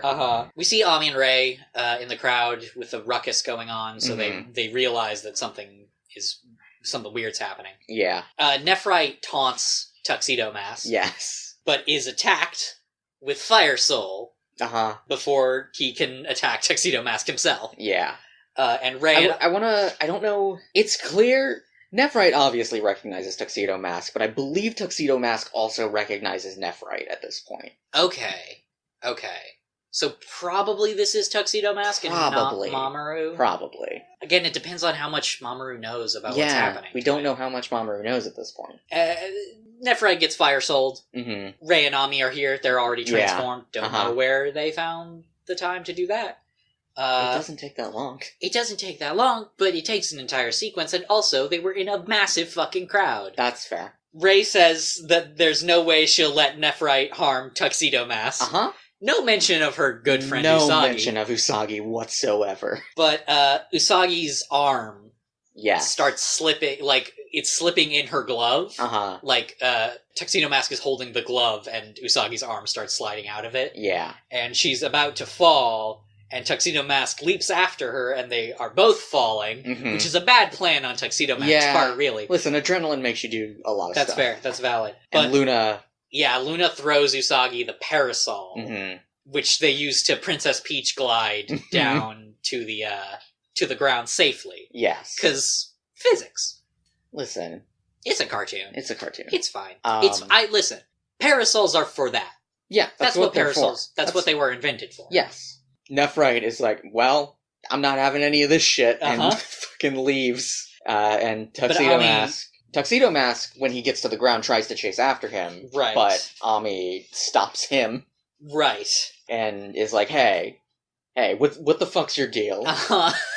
She's like, which is, fair. Like, we can't necessarily trust Tuxedo Mask, necessarily. He says that he's after the silver crystal. And Ami asks, are you an enemy or are you on our side? And he says, well, if we're after the same thing, then we might be enemies. And then he fucking pole vaults over Ami. And just runs away. And Usagi swoons. And then she transforms. Ami tells her to transform. And she does. I want to say, at this point in the episode, I was like, but why? But why does she need to transform? Nephrite's gone. There's a reason why. There is a reason why. I don't think it's made clear at this point. I mean, they are chasing after Nephrite. Well, actually, it's not clear that they are. They don't. They don't chase after him. That's true. Huh, yeah, Tuxedo Mask does. Yeah. But this is a weird episode. It's weird. We see inside the ballroom, Princess Diamond is there, I guess. There, and she's, like, passed out. She has collapsed. Usagi's dad takes pictures. Mm-hmm. He's like, oh, I got a scoop. We cut to Nephrite in an alley. Yeah. And he activates her. He assumes direct control. Mm-hmm. He says, like, oh, now time to awaken my puppet. And then Princess Diamond wakes up. Mm-hmm. No monsters coming out of her, to be clear. No. This is just purple Princess Diamond. Just purple. She wakes up and she yells at the crowd to get out of her way, saying, anyone who tries to stop me will be sacrificed to our great ruler. So first of all, sacrifices. Mm-hmm. Now we know that's a thing. I guess. That the great ruler likes. Yeah.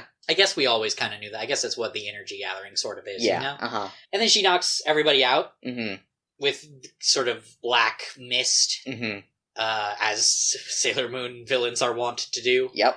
But then the sailors appear. Sailor Moon has her speech. Yeah. I guess this is why she had to transform. She can't do the speeches without being in Sailor Moon mode. That's true.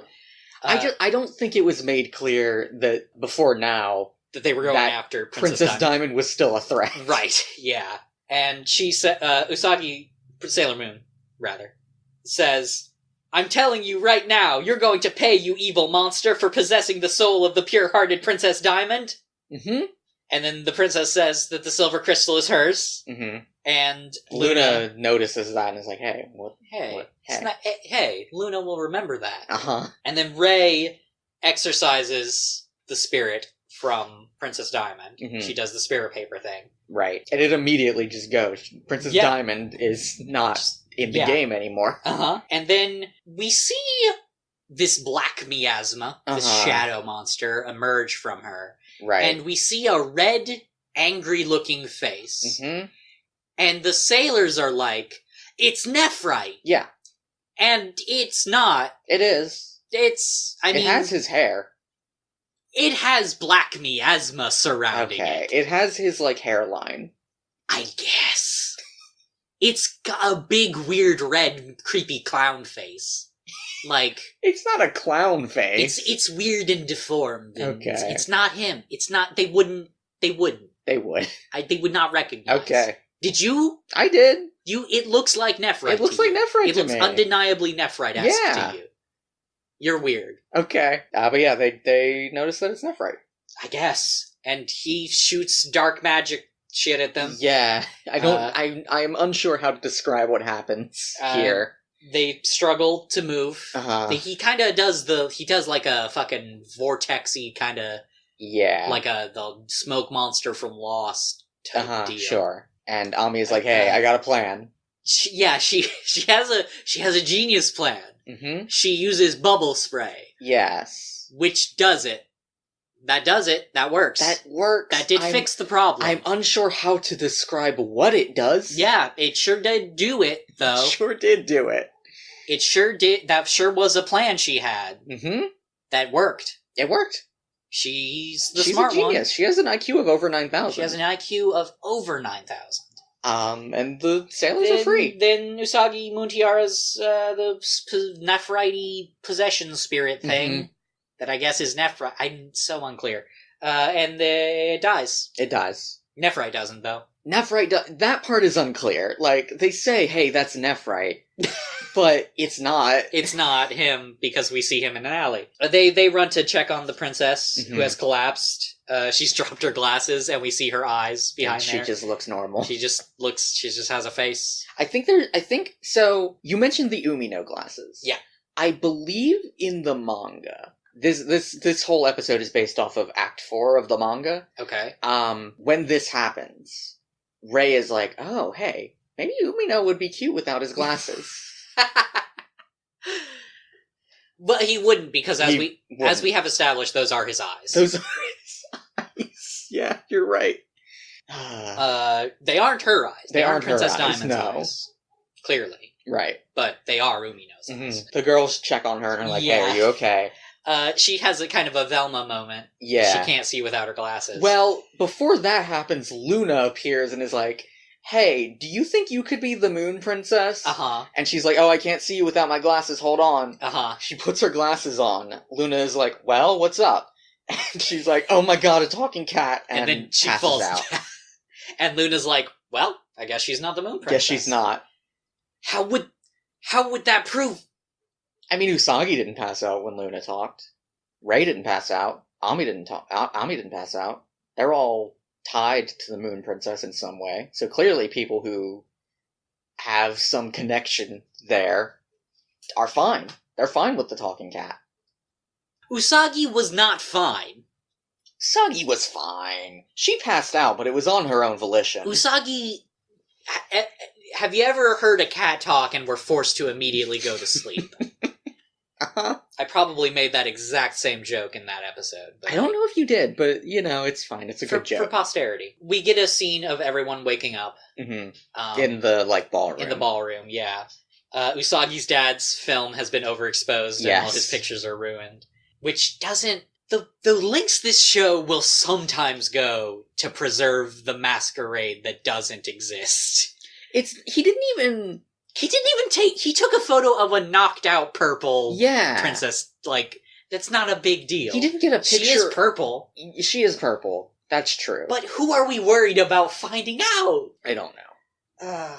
But everyone wakes up and then apparently... One of the bodyguard guys. One of the bodyguards is just like, well, we gotta keep the schedule. The show must go on. And he's like, hey, time to unveil the secret treasure. Yeah, the last wonder of the world. The last wonder of the world. And Princess Diamond, normal now, comes out. We also cut to see Naru waking up in the princess's suite. Yeah. Princess Diamond comes out with, a treasure chest, sort of. Yes.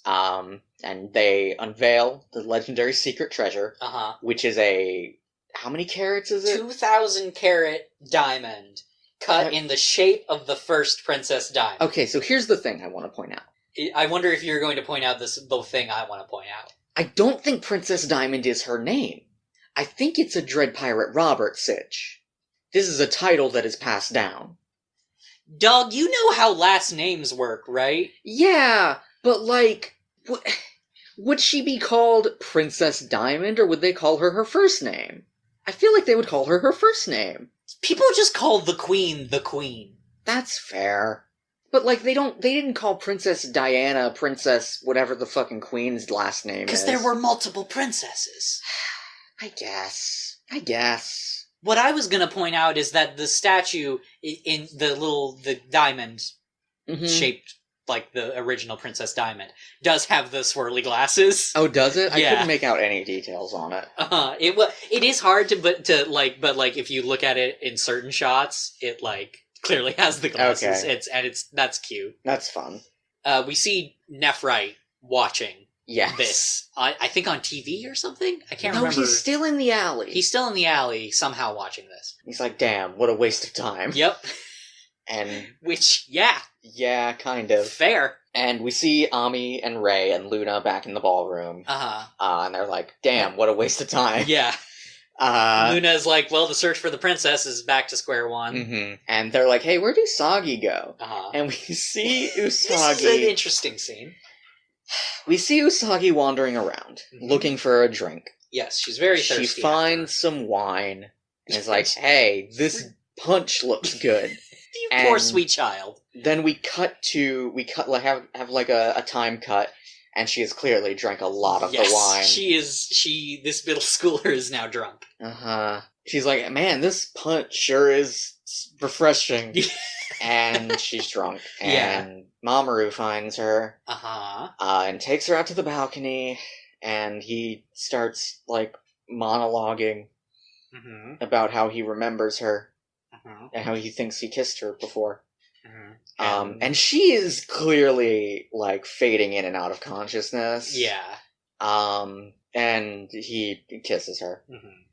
And I don't like it. No. I'm not a fan. Can we it should be obvious from how we've described this scene, but this is a scene in which an adult man kisses a 14-year-old who is drunk. Yep.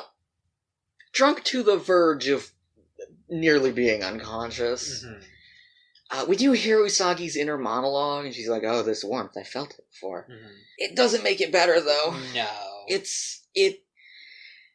is framed very romantically. Yes. But and it's not. It's super not. It's very uncomfortable and not great. I was thinking this whole time this was like a dream sequel, like a fucking That's fair. Pink elephants. It's not, though. But no. It's real. It's real. Happened. And it sure did. It sure did happen. We have established that everybody in this show is a dumbass. Yeah. So it's possible that Tuxedo Mask is a dumbass. And doesn't know that she's drunk? Yeah. Possibly. I hope so. Also clear, as we have established, clearly doesn't know that this is Usagi. Right. Yeah, I guess not. Does he know that it's Sailor Moon? Or does he just think this is a third girl? This is a third girl. This is his princess. Is that I think that's the end of the episode, though. It is. And then we get next time on. Get the next time on. Naru is falling for Nephrite. Which has been established. Yes. And he is manipulating her, and Usagi is not going to let anyone toy with that girl's pure heart. So that'll happen next time. And Usagi, so I think we've talked about Usagi and Luna always do the narration for the next time on. And Usagi's very passionate about, like, I'm not going to let him do this to Naru. Oh, right, I forgot about this. And Luna says, that's Usagi's energy level peak. Yep. But yeah, next episode, next two episodes are the sort of finale of this arc. Okay. So we're gonna get to see, It feels like we've just begun. Because barely any fucking thing happened. I don't know. I think more happened in this arc than happened in Jadeite's More arc. happened in this episode that happened than in Jadeite's arc. Yeah, but yeah, any final thoughts? I think I broadly like these two episodes. I definitely like the anime episode. Yes, the anime episode is very good. Anime. The ending of this episode is bad. It's real bad. It's real bad. The rest of it is weird. It's very strange. And confusing, and... They packed a lot in. He really doesn't look like Nephrite. Kunzite, though. Kunzite, is here. Are you interested in Kunzite? I'm interested in Kunzite, and also the fact that he's gay. And also that Zoisite is gay. Yep. Which I knew. Obviously. Look at him. Look at him. He literally, his signature move is appearing and disappearing from a room in a swirl of flower petals. Yep, absolutely. There is no heterosexual explanation for this. Nope, none at all. Nephrite also gay, clearly. Also, all of just Jadeite only straight Heavenly King. Jadeite extremely straight. Well, I mean, okay, he's straight, but he's a fucking incel. Yeah, Hot Sailor Moon takes. Jadeite is an incel. Now, I would say that Jadeite is a volcel, but not for good reasons. Oh. He's a MGTOW. I don't know what that is, actually. Okay, that's Ming going their own way. Oh, yeah, that's right. He's a MGTOW. Yeah. Okay. He's definitely some form of MRA. Yes, he's definitely 100%. He's super a Reddit atheist. Yeah. But yeah.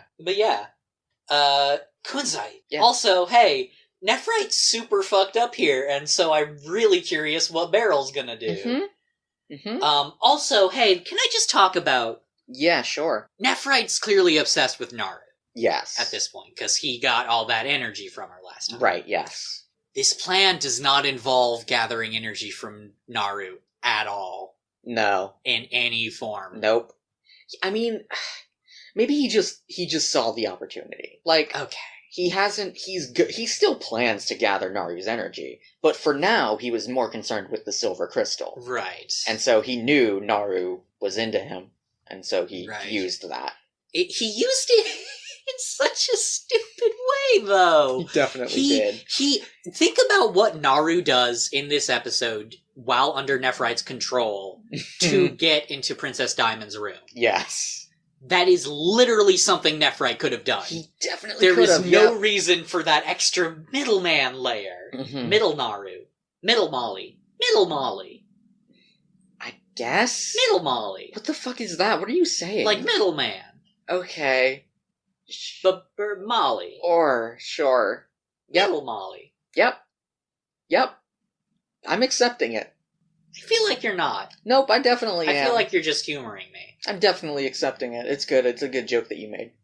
You didn't laugh at it. Haha. Okay. Haha. He. Literally no one has ever said he. People have said he. People have said he, I promise you. He. Are we done? Is that it? I guess that's it. Kunzite. Yep. Excited? Excited for Kunzite. Anime was good and gay. And I liked anime Alison Bechdel. And what the fuck's Mamoru? What's Mamoru's deal? What's Mamoru? What's Princess? What's Princess? What's Princesses? I don't know. I do know. Kingdom of Diamonds? That's not... Don't worry about that. They're gemstones, though. They're all named after gemstones. And the Kingdom of Diamonds is a thing that exists in this setting. Yep. And is not plot relevant. Is not relevant. Has nothing to do with the Dark Kingdom. This fucking show. So, as always, thank you for listening. I don't think I say that all the time, but I'm gonna start. Yeah, it's nice to think. As always, you can find me at Frylord Zarek on Twitter. And you can find me at Lorena27 on Twitter. And you can find us both at late_school. And thank you to Kevin MacLeod for use of his song Semi-Funk. The moonlight is a messenger of love.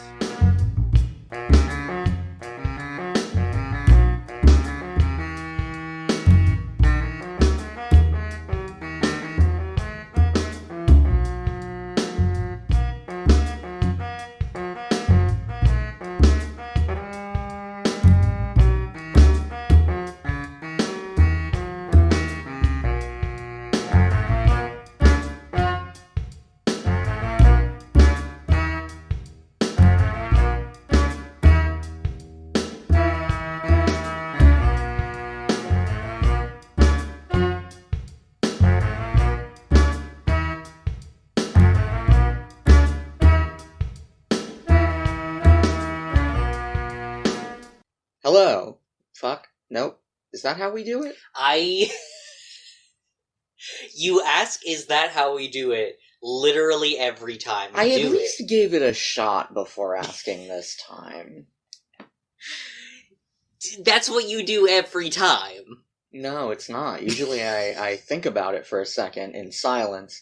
And then you do it. No, then you ask if that's... Nope, that's not true. You're wrong. Okay. Is that how we do it, though? I don't fucking know. Okay. I'm nervous now, because I don't know if...